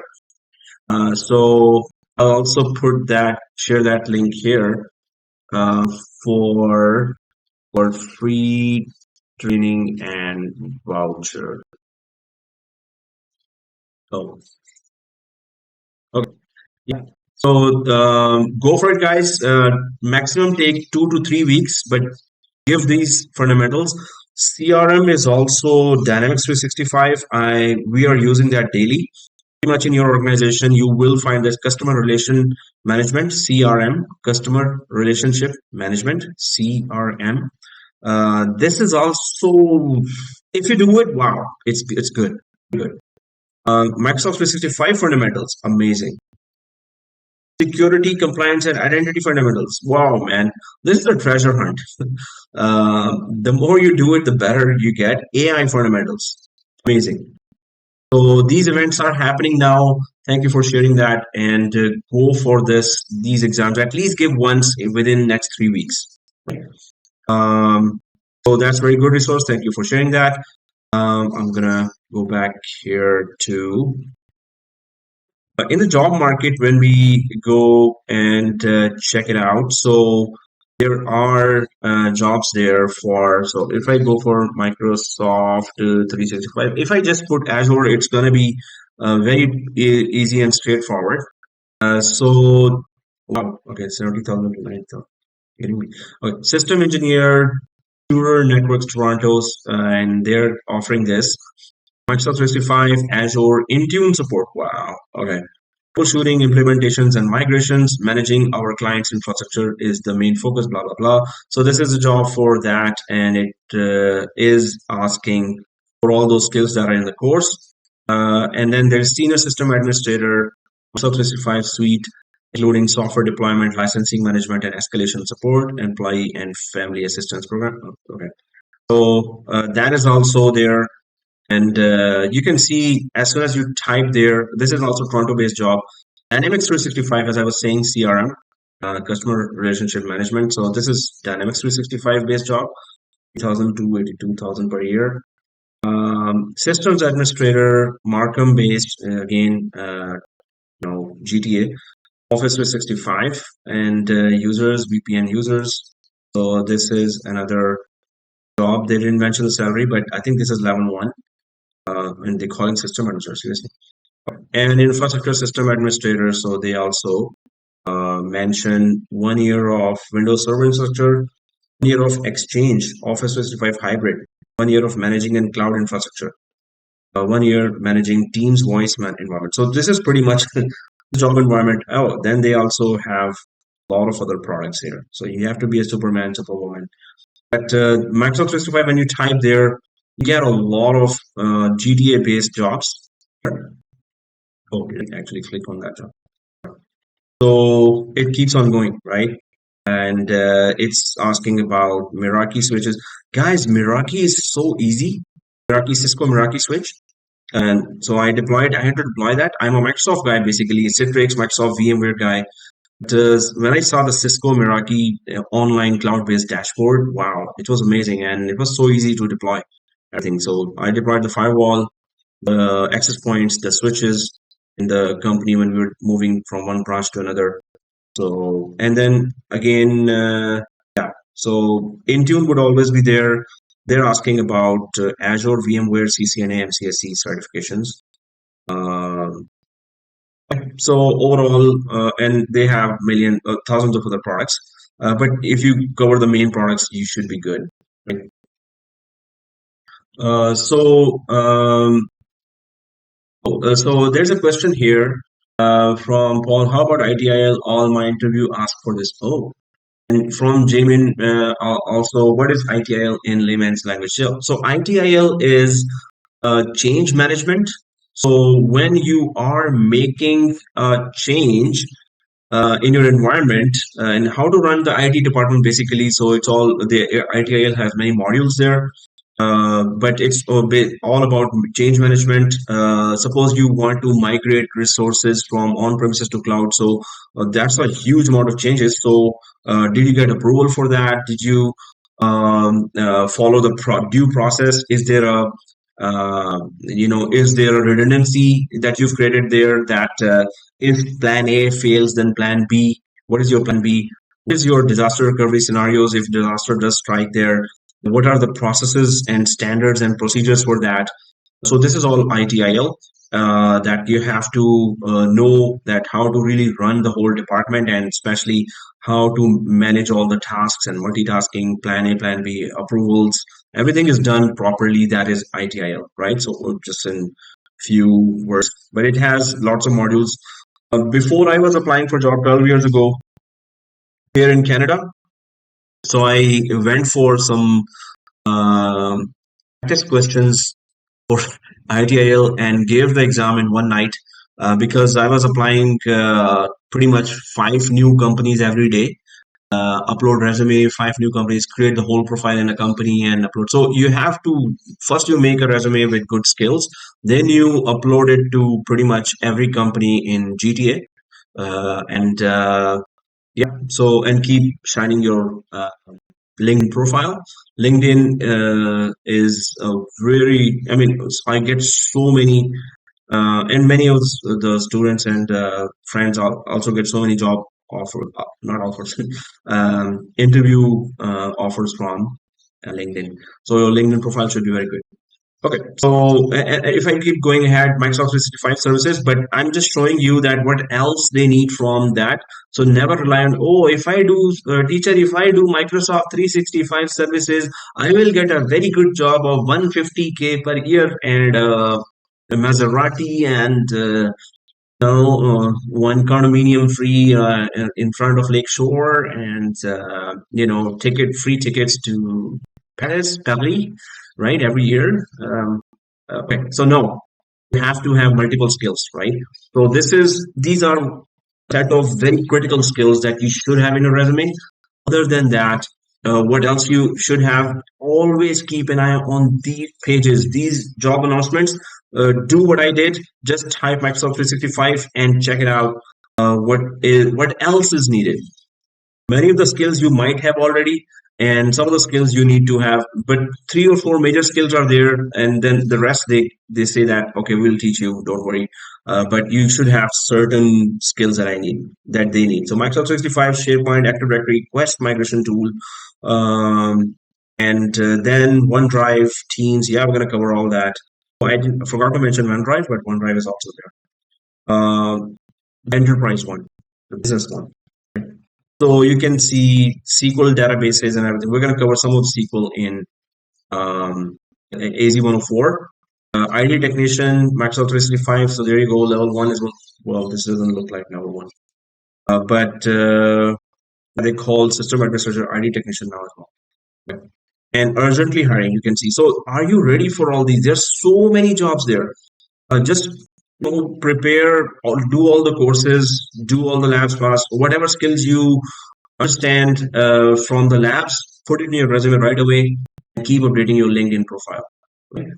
So these are all, I keep going there and there are so many jobs, and this is just page 1 that we, so I just put Microsoft 365 services and this is just page 1. There are so many pages. So there are so many jobs in GTA, Greater Toronto area for Microsoft 365. Right? So this really gives you, I haven't gone to LinkedIn. LinkedIn, when you type there's so many more jobs there, more than these. Indeed is a very good resource as well. Indeed, Indeed.com, right? So go for that and check out what skills you need. So I'll just put that, keep checking. I'm putting in WhatsApp the job announcements in LinkedIn and Indeed. There are many others. Jobshop.com. Wow. And there are many others. So just go. But why should you look for that? Suppose you're not looking for a job. Still look for what other skills beside this skill they are mentioning, so go for those skills as well, right? So you should keep an eye on the market all the time. What's going on, what's new. I'm not looking for a job, but I still sometimes wonder here, okay, what are the new skills that are they're asking? And sometimes there are totally new terminologies there. I'm like, whoa, what is this? I copy paste in YouTube, and then, oh, okay, some companies have deployed totally new technologies that I didn't know. Now I know because I regularly go here to the job announcements and what are the new terminologies, what are the new technologies they have. Maybe I can implement in my company. Maybe you can start a project on that. So keep your eyes on the market all the time. This is really important. Then you will know the scope of what I'm doing. Is it relevant to what is in the market, what they're asking in the market or not? Keep an eye on the job openings, right? And then there is, I always talk about there are so many certifications, and what sort of certs should I go for in order to apply for a systems administration job ranging from 25 per hour to 60 per hour. I say it in my courses, but 60 per hour is not a myth. It's happening. It happened. Some of my students, they had previous storage and networking experience. They did some cloud courses and VMware with me, and then two of them, they said, "Hey, sir, now I got a 60 per hour job or 70 per hour job." So that's huge money, right? And so there are some certifications. I'm, still strictly talking from cloud and application administration point of view. So Microsoft has some critical courses that you should be going for. AZ 104 administration, it's included here. Microsoft 365 Exchange, Teams, Intune. Then there is Architect. This is Architect course. So once you're done with all these, then you go for Architect as well. Obviously, more job opportunities will be coming your way. Security, AZ 500, that is very important. AZ 900 is something that is understood you have to do. So I didn't mention it here. One certification of MS System Center. Now, CCM is, on premises. Like if you do that now, it's very good. It's pretty tough. But if you go for Intune, that also gives you a lot about what SCCM is on premises, which cloud version is Intune. So this is really important. So this is also included in the course.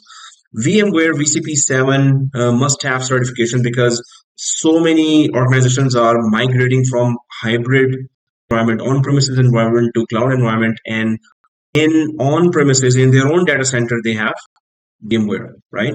My VMware courses are there as well on my YouTube channel. So you can visit those as well and do your own home labs. One certification of Citrix administrator. Now there is a lot of new Citrix versions are there, but once you're done with the must-haves, then you can go for this as well. This ITIL is a must-have. They need to know whether you know how to run IT department or what are the change management processes. There are so many modules. The more knowledgeable you are with ITIL processing, the better. One certification CCNA. This is must-have, obviously. If you haven't done CCNA, you must know routing and switching. Networking is crucial part of cloud as well, obviously. So you must have a CCNA certification. At least the knowledge of routing and switches must be there with all the labs done. This is definitely a must-have. CCNA would tell you firsthand what networking is, and networking is critical part of all cloud deployments. Red Hat certification. So Microsoft operating system or Linux operating system, it's not or anymore. In cloud, you deploy virtual machines, you deploy containers. So Linux is going to cost you much less when you deploy a Linux-based operating system. And in the cloud, Microsoft-based operating system will cost you a bit more. So knowing Linux is A must have. Like some of it you should know how to install Linux, what is the file structure, how to patch Linux machines, how to install web servers in a Linux machine. If you've done all that already, that you're good. Otherwise, take the notes from your those who have been going through Humber College resources. So practice those, repeat those again and again, the Linux ones, right? And security. So everyone's really jumping on security. Again, do you know the infrastructure inside out? Do you know the Amazon Web Services infrastructure inside out? Suppose the company is Google platform. So do you know the Google platform structure inside out? If yes, then this is the course for you. Then go for security and automation, right? So, certified ethical hacker. So when you do this course, then try to stay ethical after that. So just kidding. Okay, so CEH, certified ethical hacker. So you need to know those. So in my company there was uh, audit, security audit done. So 2 years back when I joined new in the company, the security audit was done, and at that time it was very poor, and very big concerns were raised about our security posture for our infrastructure.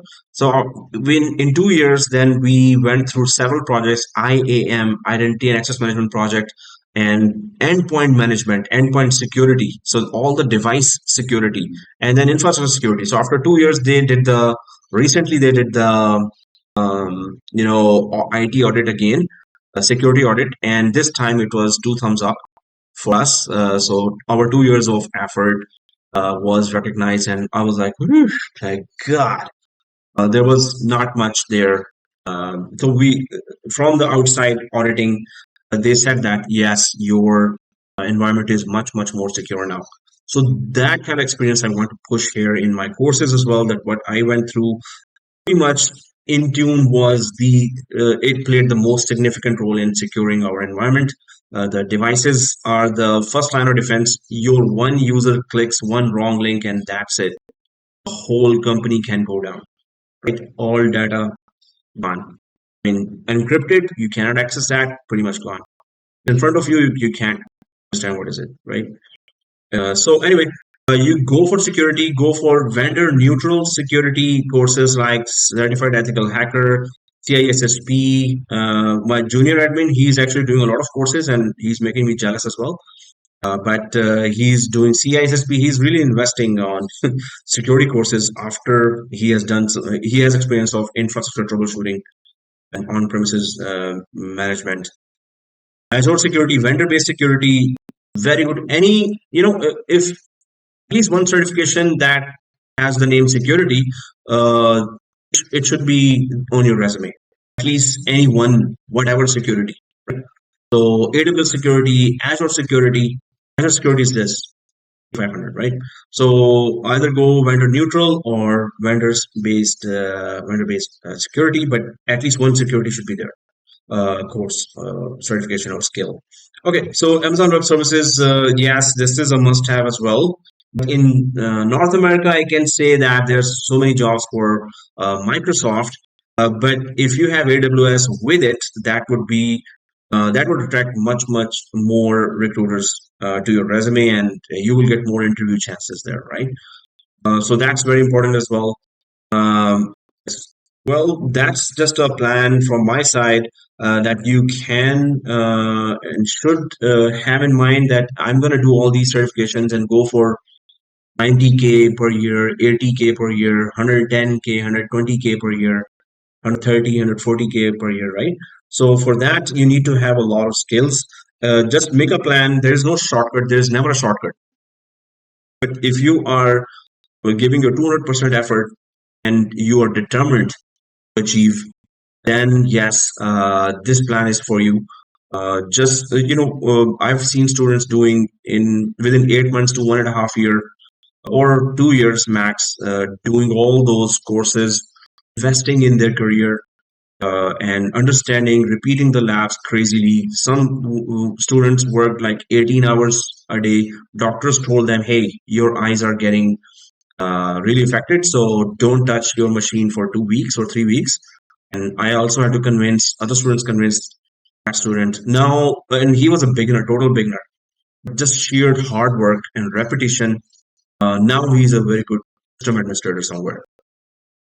And when he joined the courses, I was thinking, this guy has no chance. And why he's in the IT field?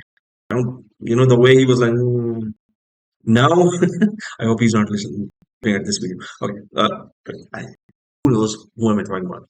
Anyway, so the thing is that sheer hard work can get you to really very, very good job. And I've seen that so many times that any excuse, oh, sir, I don't have time, I have family, I have a job, I have this. Yes, I've seen impossible happening so many times that any excuse is no excuse now. And I'm really impressed by those students, and then I try to work hard myself as well. After thinking of some of the students who have done the impossible, they've broken all barriers in 1.5 to 2 years. That's it. Work really hard and enjoy the rest of the life with a good job. Right? So this is your time to give your 200% now. Just fasten your seat belts and be ready for a 1.5 year roller coaster ride, and then enjoy your life, right? Good salaries. Okay, so this is a time to really work hard.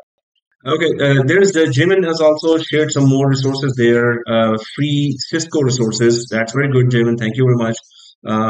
We can also share it on our WhatsApp platform. So, guys, Cisco is a must, and you need to do that. SAP, right? But some free Cisco resources. Thank you, Jimin, for sharing that too. Please share your all critical, important sources and let others also. So I'm just going to go ahead now. What is cloud? Okay, somebody's data center that you connect, right? And there are platform as a service, and then there are infrastructure as a service. We talked about, Sir, we talked sir, about, excuse me, sir. yeah, Sir, yeah. before we move ahead, I had one question, sir. Uh-huh. So, without all the certifications that we've seen earlier, and with just basic understanding of IT concepts that we learned in Humber or in this course, is it possible to land a job, or it's very difficult? What do you say? Well, if you put the skills, I have done this, I've done that, I've done this, I've done that. And if you have some kind of co-op, some presence in a friend's office, and you can get a letterhead from there. Okay, he worked with us, but your skills are showing that, oh wow, you can do this, you can do that. Oh, you can handle Intune. Recruiters do see experience as the most important thing, but they do understand that many companies require someone who has knowledge and certain experience to certain level, right? So obviously, the level 1 jobs are available. Make your resume. Don't make your resume for level 3 when you're applying for level 1, because then you will be overqualified. You will be considered as overqualified. I saw that so many times when I was applying, that I put all the knowledge and skills there while it was a level 1 job. When I newly came to Canada, I just wanted some job. You have to be careful what you put there. But yes, I have seen so many getting jobs, level 1 jobs. You just have to be very confident in the interview and put your resume as a lot of skills mentioned there. One more thing, one more tip about resume is, one of my student who was previously a HR, and then he switched to IT, so he knows firsthand how HR interviews work.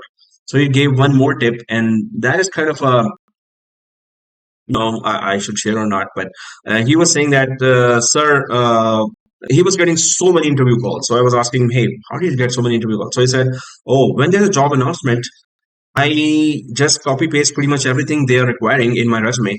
Not like literally copy paste, but put everything that you have done, or just put it there. And so they see, oh, yeah, that's what we want. That's what we want. Okay. And then, whatever you don't know, just prepare from YouTube and do some labs. And you get a call, first of all, if you reach the interview table, He says that many of the times the interviewer is a director or a manager who doesn't know much. So he was talking with some, this confidence that, and now, he's that person who got 60 per hour because he had some previous experience as well, a lot of experience actually. But he was saying that, make your resume appeal to them that why should we hire you? Whatever they're asking, do you have that? If you have that, put that in your resume. Change your resume a bit for that particular job, and they will really pay attention to it. Hey, we need this guy has. Let's test him on the interview. You must get to the interview table first thing, and then yeah, good luck. Whatever your knowledge is and whatever they ask, and how do you present yourself. So then it comes to that. But get to the interview table. Right? Well, these are some of the tips. But yes, I've seen so many people getting a job from after Humber College, after from college.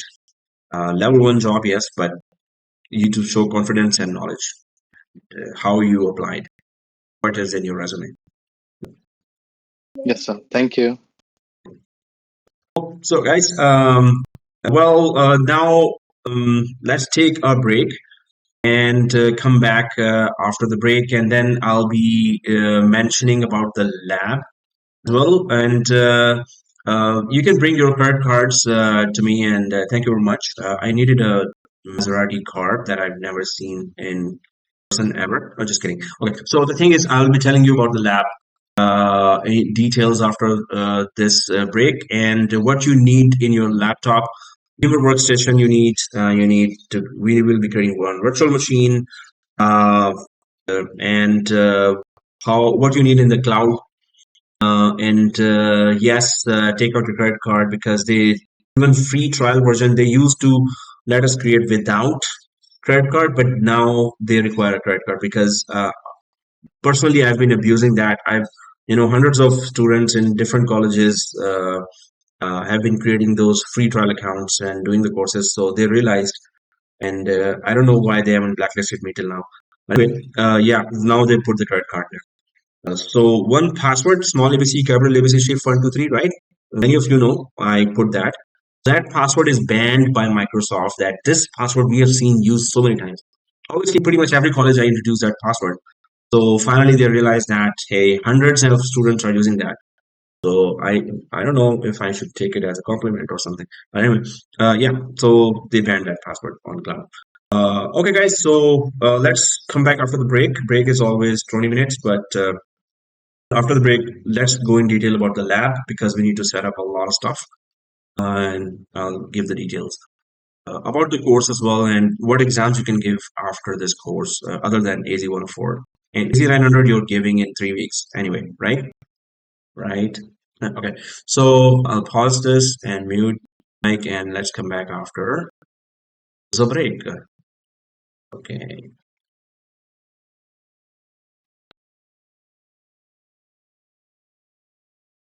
Resuming. Yeah. So guys, we're back from the break and we're gonna go ahead with some statistics about Azure. 42 Azure regions, more than any cloud provider. So we're going to be talking in detail about regions for Azure when we start the Azure course, but definitely they have lots of data centers across the planet near the business hubs. So that's why the locations are all critical.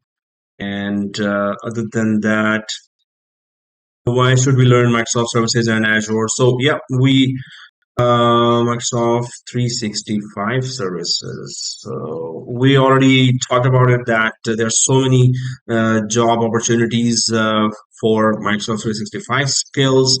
That's something that you must know, whichever company you're joining. It's going to be rare, not rare, but very less that they will have Google Suite instead of Microsoft services. So um, good paying companies will always well, majority of them will have Microsoft 365 services, and it's not that easy to manage them as well. Major cloud players in compute environment are Amazon, Azure. Actually, Amazon Web Services, Azure, and Google Cloud. Obviously, they are the major cloud players. Also, what had been the overall downtime for both cloud leaders? So this is just something that when your company is trying to adopt the cloud, that they should know that what kind of downtime they had and what the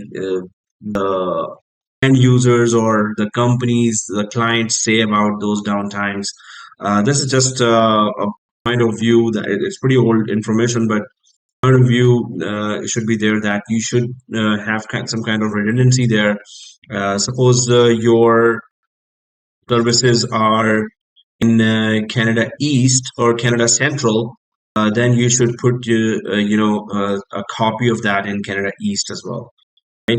Or the US East one region, you have put your virtual machines, so their copy virtual machine should be on US West side as well. So we're going to talk in detail about that when we go to the Azure course. There are many job recruiter sites. I talked about Indeed.com, but the top one now is LinkedIn. So your profile should be very good there, and you keep on updating. You must keep on updating the skills in your LinkedIn profile.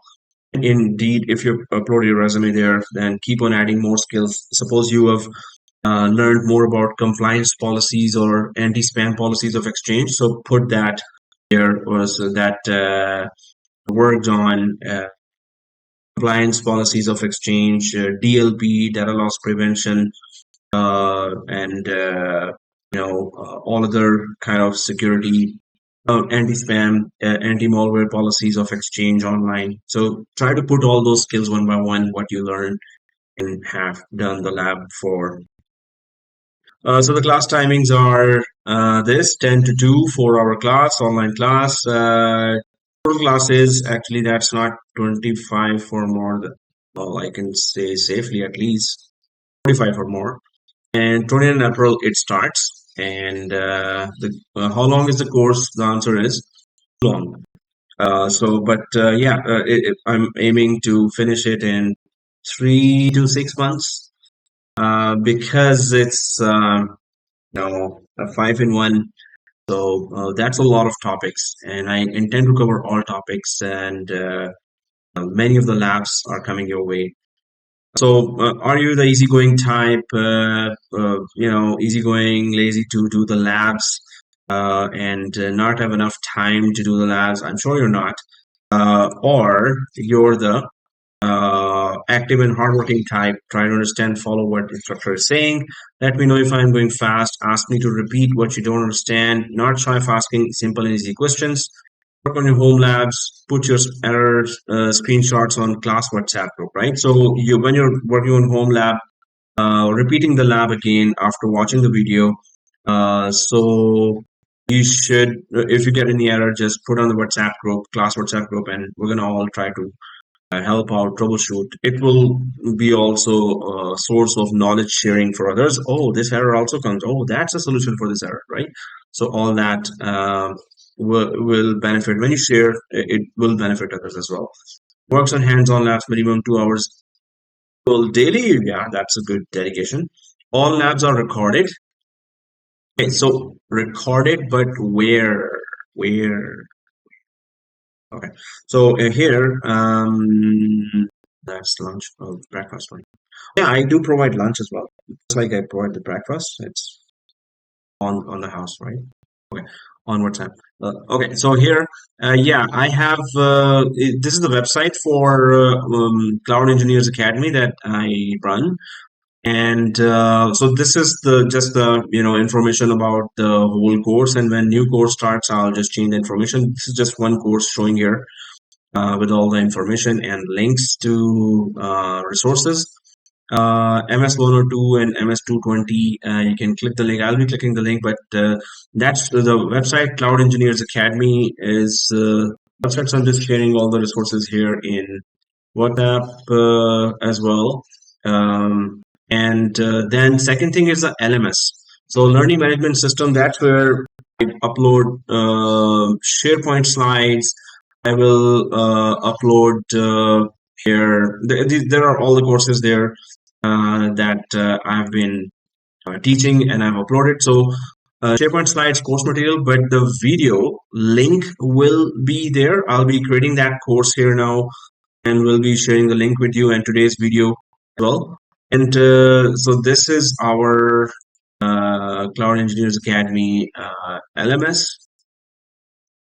So our website, and then this is our LMS learning management system, where we share course details and course material. And this is the website, and there's a stunning looking guy showing there. I have met this guy. I believe he's cool. I'm just kidding. Okay, so here, this is our website where all the course videos are. So, um, oh, it didn't actually show up as a full. Oh, it didn't show up in WhatsApp with the pictures and everything. So all the course videos will be here, but I will be sharing. So I will need your Gmail, and will add to this course private video. So only you will be able to see it if your Gmail is open.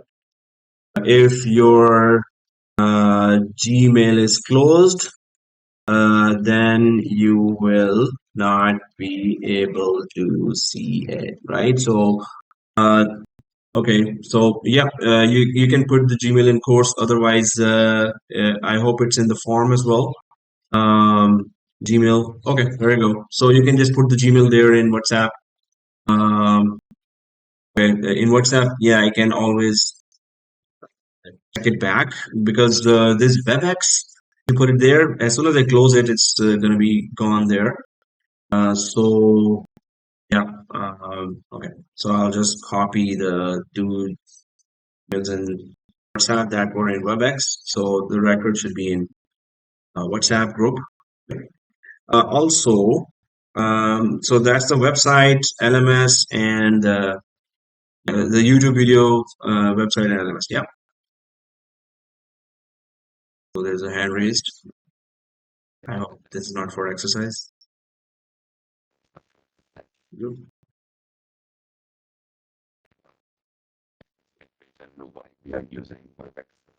Interesting question.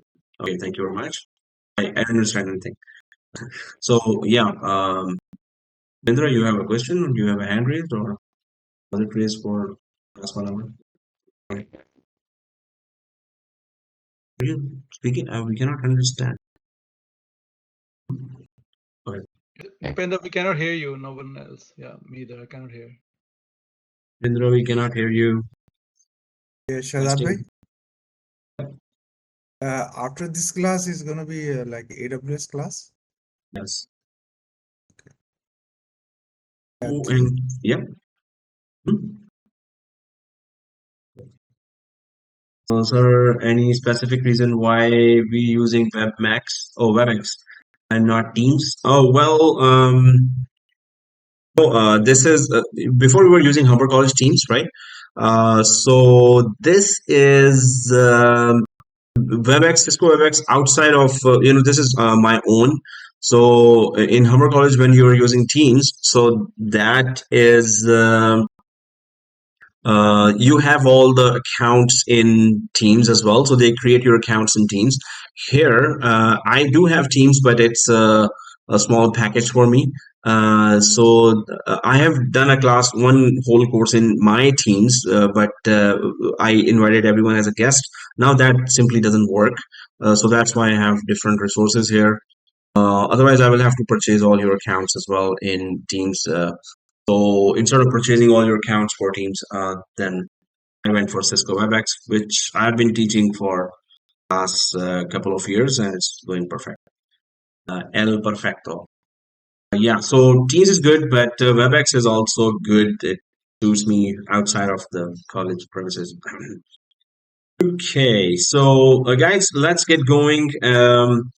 So also here, there's a $15 and $20 membership as well for all the courses, and I'm adding their practice questions, quote unquote, practice questions, dumps, latest ones that I'm getting from different sources, quote unquote, latest ones, which means that, you know, if you prepare for them, you will pass. Did I say pass? No, but it will be very good preparation for you, right? So, yeah. Okay. So, anyway, I'm adding a lot of questions, but it's like $15 per month or $20 per month membership. Uh, and whichever exam you want to give. Right now, I'm working on adding more AZ 104 questions there.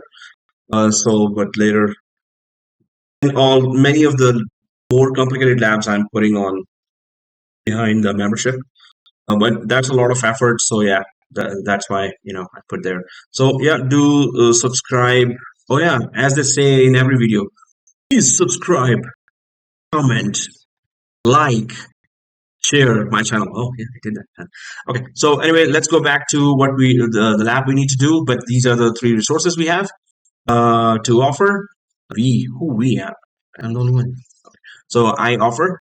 Okay, so yeah, all the recorded videos will be on YouTube. The link will be on LMS with the slide, and in the LMS you can create a free account there as well, right? So, but I'll be sharing all the resources in LM and S.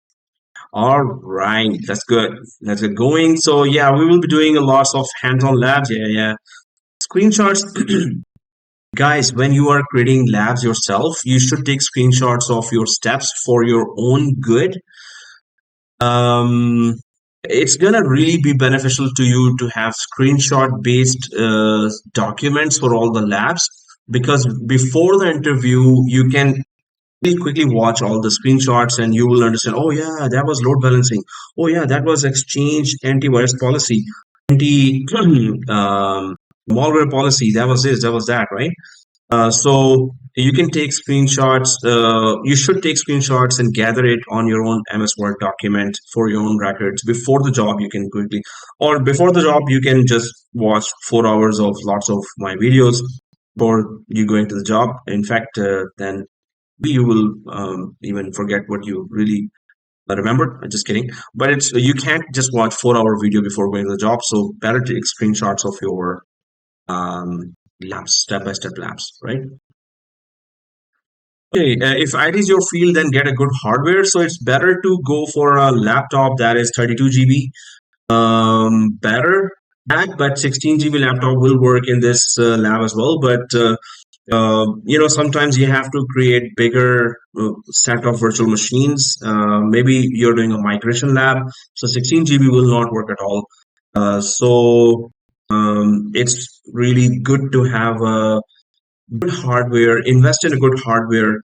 So if you have to do some bigger labs, you won't be having limited hardware and you'll be stuck, and then you will be wondering how to do this lab and that lab, right?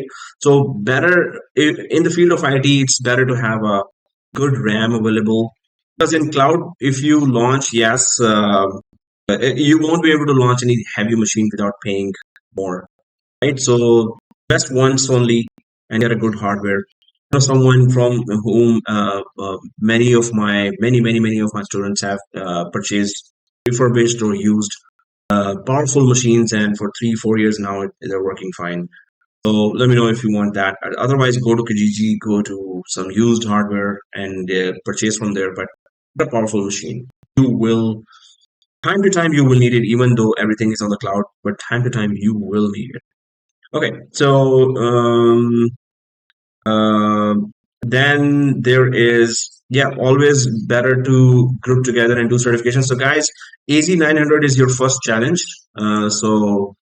Challenge to all of you who haven't done AZ 900 to give this exam in next 3 weeks, ASAP. Right? So this is your mission. If you choose to accept it, then you will be given more details, and this message will self-destruct in 5 seconds. 4, 3, 2, 1, kaboom. Okay, so yeah, let's go ahead. Jamin says, I have i9 1 terabyte SSD. Whoa, no way. So i9 1 terabyte SSD, 2 GB RAM. Serious, man, you're serious. Okay, cool. That's excellent hardware. How much did you get it? Says I have 1900K 48 GB DDR4 4 terabyte SSD. Okay, further blown away. Okay, you guys won't let me sit in my seat, right? 3000 cat. Okay, yeah, we're talking to a rich guy, huh? 3000 cats, seriously, man? Like, more finance. Okay, that's better. That's very good. So, guys, for your career, better to have a good machine. Otherwise, you'll be stuck when you're really into something and you're doing. You should not have limitations when you're learning, right? Don't have limitations when you're learning. So try to get a good hardware ASAP. Okay, just plan it at least. Okay, guys, so let's go ahead and about Microsoft 365 courses. Yeah, so the links are wrong here. This is the website that I put there. So it took me 5 years. Okay, 5 years, Jamin says. Very good, man. That's dedication to get a good hardware so you could do all the labs. Okay, so more details are here. CBS, Constant Flash, Cloud Engineers Academy.ca, because all the links are there. All right, guys, I'm just gonna go move ahead now. What we have to do to prepare our lab? Yeah, now. So we will need to open a free trial account with Azure. Azure lets us use its trial account for 1 month, and then we have to convert our account to pay as you go. Okay, that's Azure IaaS. We're not talking about that right now. Right? So we need to open a free trial account with our Microsoft 365 services and later Azure IaaS.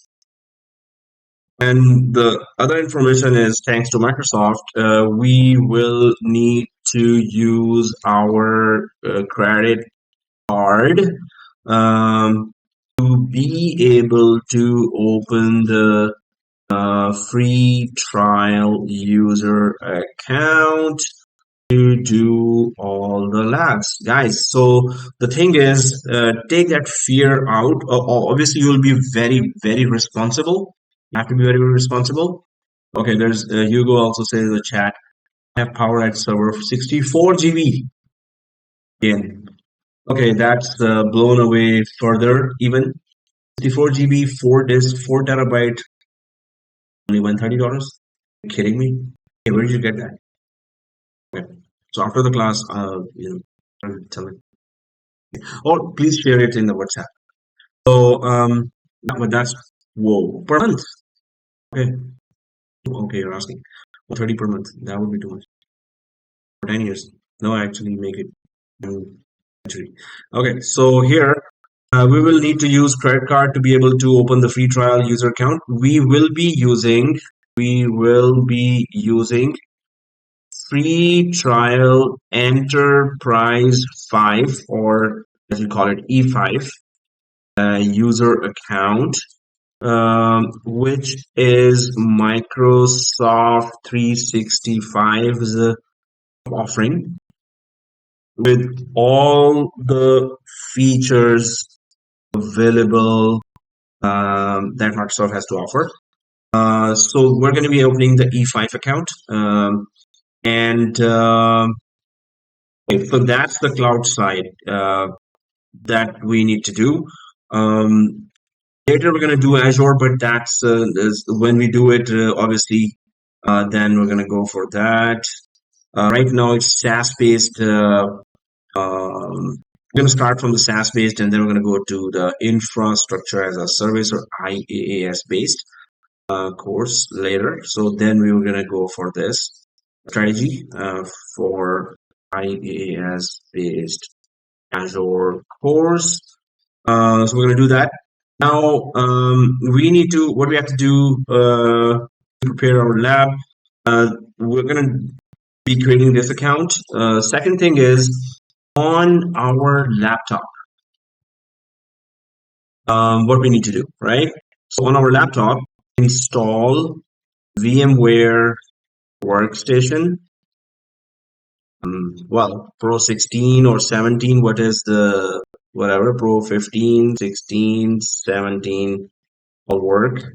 Do not go for VMware A.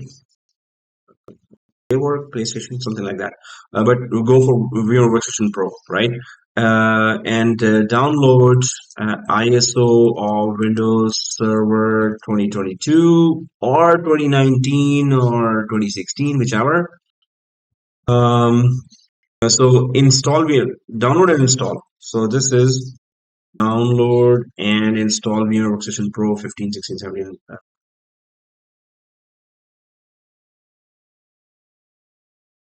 Anyone will work.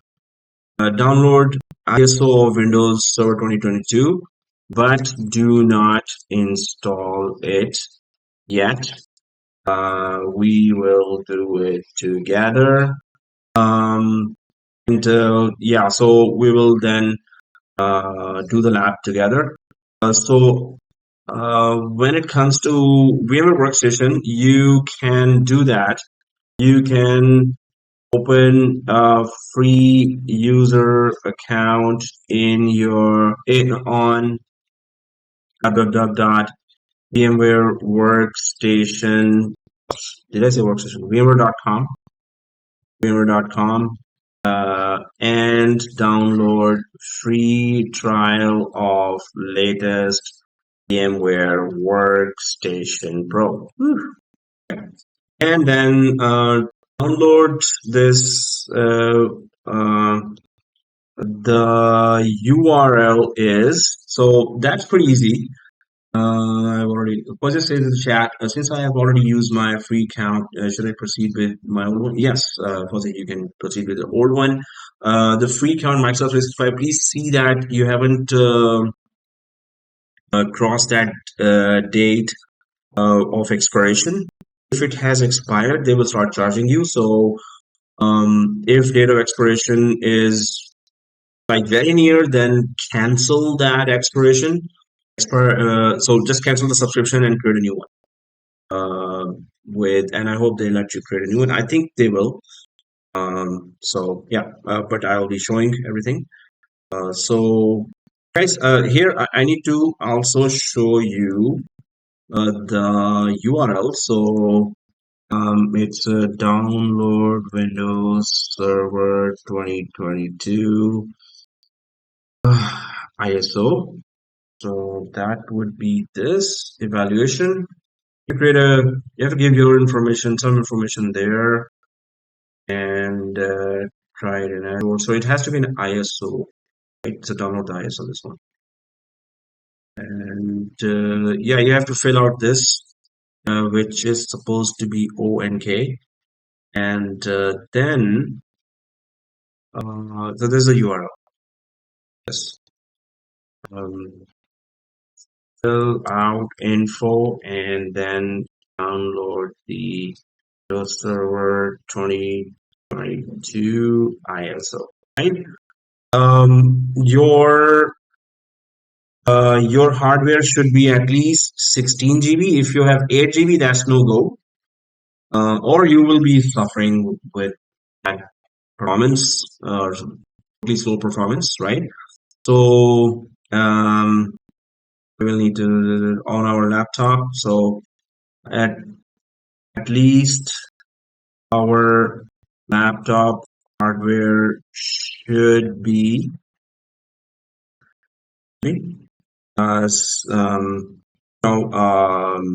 quad-core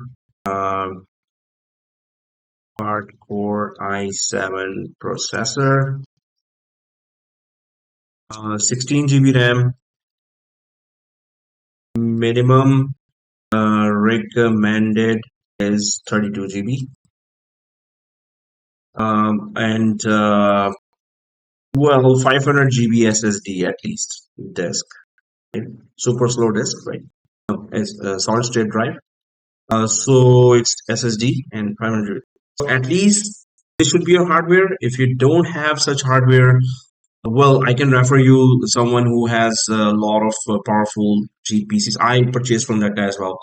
Powerful cheap PC. Um, Not that guy, but my students have purchased from that guy a lot. Yep. Um, so if we open an account on Microsoft site, we cannot do the everything there like we do on AWS. So we don't need to buy then this heavy duty, laptops. Yeah. So our first lab is actually on a laptop. You don't need a heavy duty one as well. If you have 16 GB, that's good. But overall, for future labs as well, there some labs do come where you need a heavy duty laptop. It's not necessary for this course. It's not compulsory. So yes, if you have a laptop with even 8 GB RAM, it's gonna work. It's just gonna be yeah, slow, terribly slow. 16 GB, it will be normal. 32 GB, it will be good. That's how it is. But it's not compulsory to have this.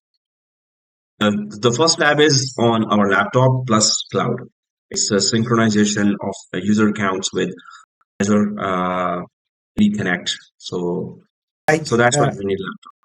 so likewise, on AWS you don't need any, because when you go there and do the labs, their servers are very fast, in the back end. So you do all you need a just a username and password and email. Yeah. So here we need. In Microsoft you need you want to do everything on laptop. No, You don't I go didn't out say there. everything. The first lab is only. First lab we And need then laptop. and then after And after it's all for cloud. yeah. So for one lab you need to do invest this much money. Now, if you already have it, as I said, GB, I have right? 8 GB. Even if you have 8 GB, it's gonna work. Gonna work? Or you can just see the lab. It's not compulsory to do it. Okay. Yeah. But overall, yeah, normally I've seen even cloud labs, I had to sometimes use heavy machine as well. So it's a long-term investment I was talking about, not now. And also, So, as yeah. somebody told me that if you buy a subscription for a Cloud Guru, they give you unlimited access of everything like Microsoft Labs and Yes, you're right. They Azure. offer restricted environment there, but it's really you pay per month, and yes, you get a lab environment in AWS and Azure both, and in fact Google Cloud as well. Yes. Google Cloud, So you yeah, pay a everything you subscription can do there, there. and yes, you have. I've used those labs. Uh, some of the labs have limitations there, so it's not a pay-as-you-go account, or they put a lot of restrictions there. Some bigger labs I was not able to do properly, which we could have done with our free trial account. Yes, it's very, very useful for small to medium-sized labs. More complicated labs, they have more restrictions than, oh, this is not working, that is not working, this is not working, this is not allowed to work, this is not allowed. So there are issues with that, but overall, this is very good to learn with A Cloud Group. Yeah, acloudguru.com. So, how much is the per month subscription there to do the medium and the small size I lab? Well, we can check obviously on here, and it's A Cloud Guru. Just check the subscriptions and pricing.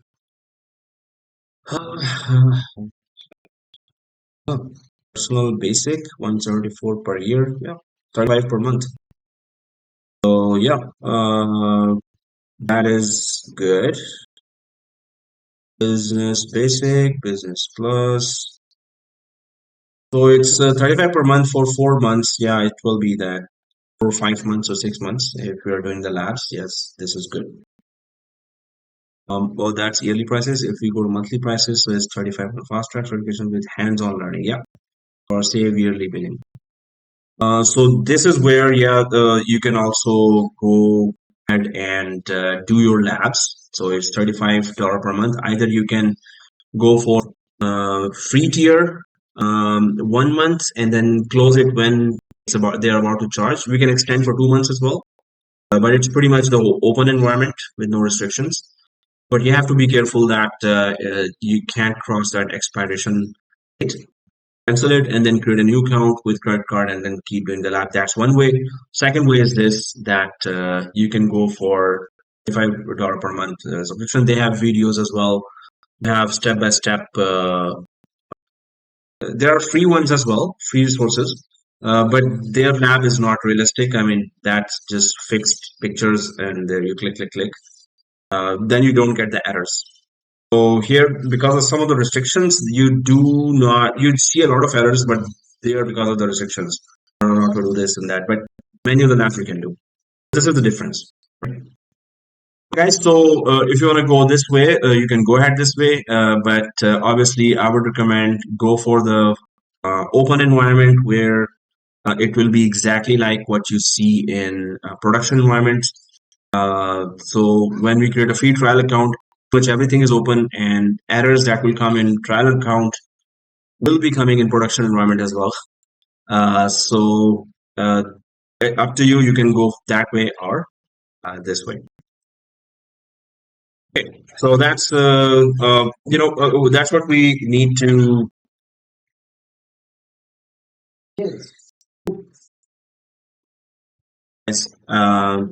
Benefits of doing the class at home. Kids just don't care; they just enter the room. Okay, anyway, so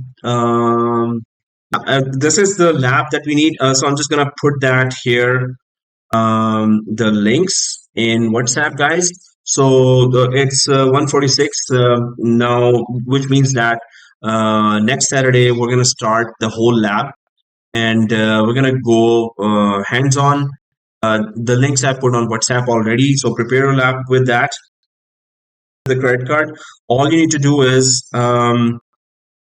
okay. Let me show that first thing here is E5. So I'll put that URL there as well because it has to be when you create an account with credit card. So it will be Enterprise 5 account, right? So if I go to Z's and go to okay, we're gonna search. You can go ahead and do this now. Let's search for create free trial Enterprise 5 user account. You can put this as a search. You see there Office 365 E5 Enterprise Solution upgrade from E3 or how to sign up. Oh no, okay, the Microsoft link. Oh, when I do it on Edge, it just shows me right away the Microsoft. Oh, this is Microsoft. Okay, so my Office 365 E5. When I go to the link, oh, this is the link. I'll just share this link here on WhatsApp as well, and WebEx as well. So it's here in WebEx and here in WhatsApp. Open free E5 account for our class. It's 1 month subscription. You have to, so there's a free trial written here, right? Free trial, right? So if I go there and it's not appearing. Okay, I'll just put the picture here in WhatsApp. So pretty much everything's in WhatsApp. And then click the free trial. Once we click the free trial, and then there it is. So it's gonna ask you that just put an email. It's gonna set up for you because it's C5. So pretty much every application, every feature is available there because this is the top offering of Microsoft and it's a trial offering, but it will have everything there. In order to avoid your charges cancel by 27.5. It says so 29.4 if we open. They're gonna say that saying it's cancel. So that's what we're gonna do. That's the plan. Cancel by 20 this date, and you will not be charged. So just put a calendar, reminder there. To not be that to just simply click the cancel button for the charges, and then yes, it will be okay.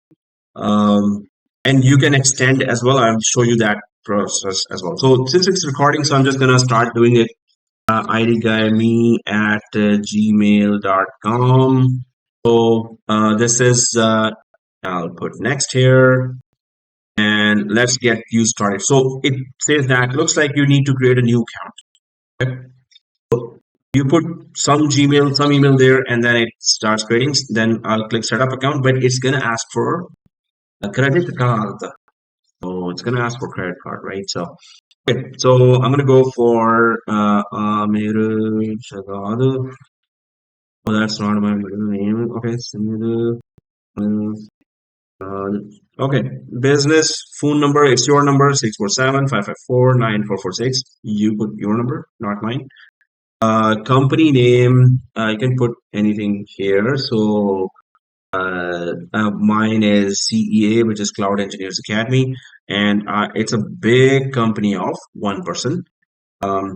So country region is Canada. They already selected that. So I would like to hear from Microsoft and its family. No way. I would like to hear Microsoft to share my. I would like Microsoft to share my information. No way. Okay, so that's the configuration for the first page with that warning that cancel it by that date, right? So the benefit of this account is that we have pretty much all the services available to do a lab on. So I'm just gonna click next. There's a text me here, so it's gonna text you the code which we need, and I'm just gonna click send verification code because the number is there already, and I said text me here. I selected that. Send verification code. There it is. And it's 55912 55912 ready and 5. Okay, so once it is verified, you can see that it has put your username and domain name. Remember that it always creates your account and a free domain name. So Paul says, can we use our number student email? What if you do not have longer have access to that?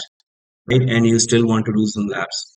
So just ask them how long are you given this email access, and when they will block, and then yeah, use that. Otherwise, better use your private email, Gmail or Hotmail or whichever. So here, CEA, which is Cloud Engineers Academy, right? I'm gonna put today's date, which is 29 April 2023, and just to make the name unique, I will go for Samosa.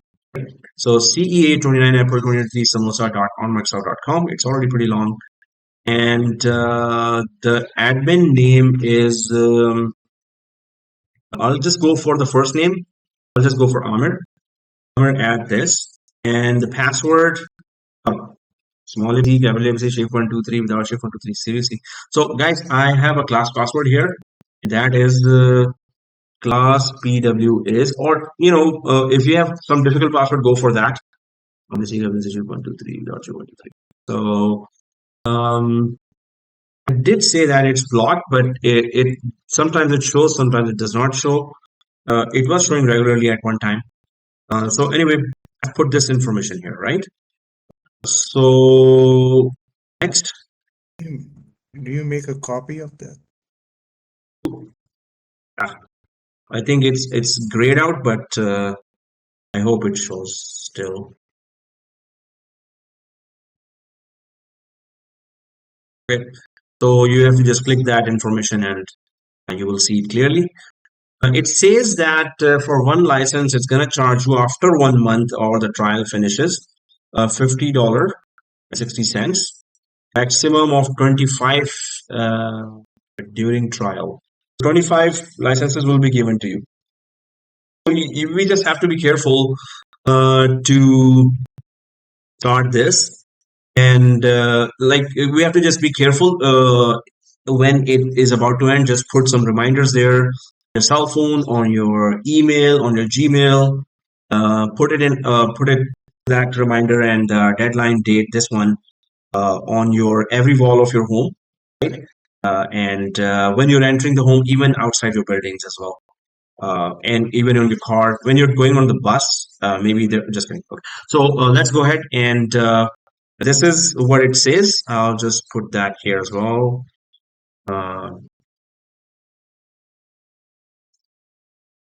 And then I'm gonna put add payment method. And now this is the time where I say, look up, but okay. And you'll all look up, and then I start typing my credit card information. But obviously, obviously, what obviously? I'm just gonna move that to the other screen. And but you're most welcome to show your credit card information to me. I'm basically a very good guy. Just kidding. Okay. So here, I'm basically a very good guy who needs Maserati. So I'm gonna add the payment method.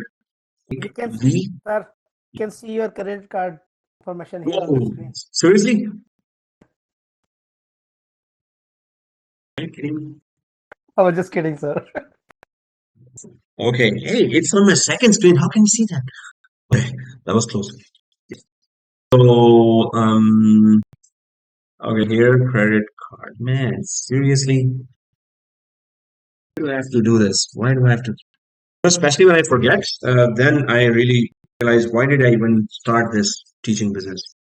But anyway, if imagine you forget that in your project where you're earning like 60 per hour, 50 per hour, 40 per hour.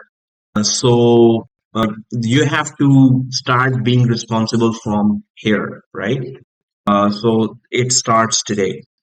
So I was about to say my credit card number out loud as well. Then I realized that, okay, this is something that I should not say out loud. So, can't help saying it, but yeah, I'm just resisting right now. And the back of the card is, this is encrypted voice encryption, right? So month is, and year is, okay, encrypt. And name on the card is my name. And address is,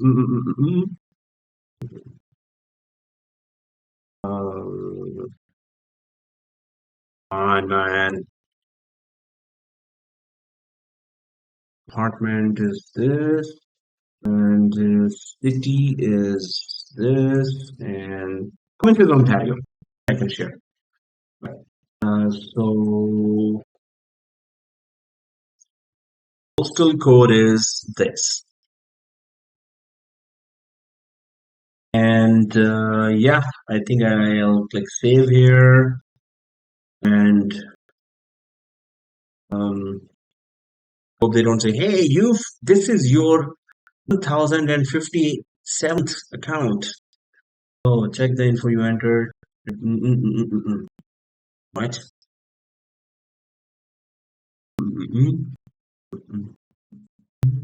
Yeah.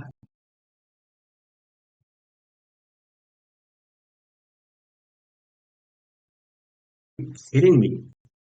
So yeah, I was clicking it into accepting my debit visa. It says, hey, you think we are? What's your actual credit card number? Seriously, I hate them. So, hey guys, anyone's debit visa worked? All right, it worked. I mean, how would it not work? No, sir. Debit visa doesn't work. Credit cards. Yeah, you're right. Whole information is correct, but it's not gonna work. Okay, go. Okay, not go. All right. Sir, last time I remember when I was trying to make my a second free account for Azure, So even though it was a different email address, and because I was using the same credit card, maybe then they did not allow.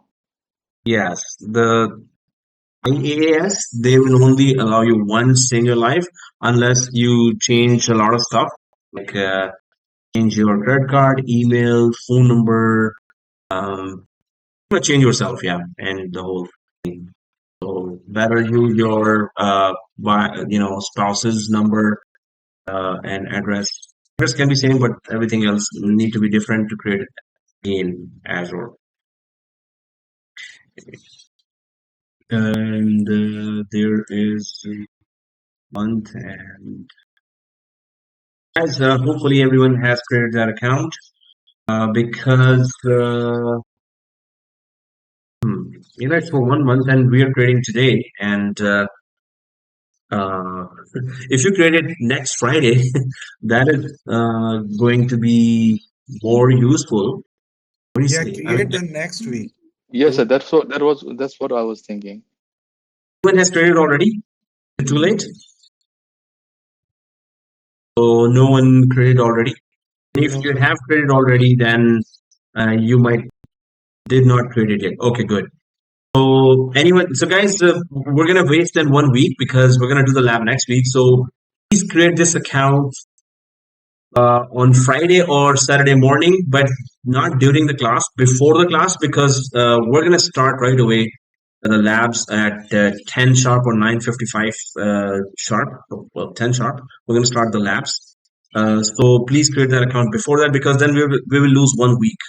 We have created that already. It's too late, but we can still extend it. They do let us extend for 1 more month free trial. So you still will have more weeks. But and when ultimately it will be finished for us, we will cancel the subscription and we will recreate the same account again, and we're going to continue our labs. That's the plan, right? So guys, that's if you haven't created that, I'm going to cancel out from here, and I will not create that now because then I'll lose 1 week, and it's just uh, extended 2 weeks, 2 months. So yeah, I'm not adding my credit card information now because I don't want to create that now. Sorry about that. I should have mentioned it before if anyone has already created. So guys, other than that, do you have VMware Workstation? If not, please download and install it free 30-day trial. We just need it for 1 week or 2 weeks only. VMware Workstation. And if you don't have the key after 30 days, then there are ways, which is to purchase it in $300. Yeah, that's the way I was talking about. Okay, anyway, other than that, download ISO. Please download that. Don't install that Windows because I'm going to show you how to what customizations we need to do, right? And it has some issues in VMware Workstation that I need you to avoid. So just we'll do it together next week, right? So this is please prepare these steps before the class and not during the class, right? Because we're gonna go after that. We'll try to go at your speed, but I tend to go fastly. I know that's not a word in English, but I just made it up. So it's there's a website called fastly.com. I know that. Okay, so anyway, but no, I'm not gonna go fast. I'm gonna go at your speed in the start because we need to understand what we're doing, and I'm gonna make sure that you understand what we're doing. But yes, there are a few thousand topics ahead of us, so yeah, we're gonna try to go fastly after that. Can you share on WhatsApp, please? Share what, Arif? This? This I already shared, right? Did I? It's already there. Yeah, this one is already there. So maybe I made a change here, so I'll just put that again. Please make sure this is ready. And then we're going to start the lab right away, and it's going to be after that all hands-on labs, diagrams, discussions for our busy schedule, right? Okay, So, and I'll be giving so, you some assignments as well. It's for your own good. Yeah, you were saying? sir, and for server, Windows Server, we can use the 2019 one, right? Oh, yeah, so let me just mention that it's 2016, 2019, 2022. Anyone can use. Okay. Okay, guys. So it's 2 or 3 already. Yeah, welcome to the course. And it's a roller coaster ride after this.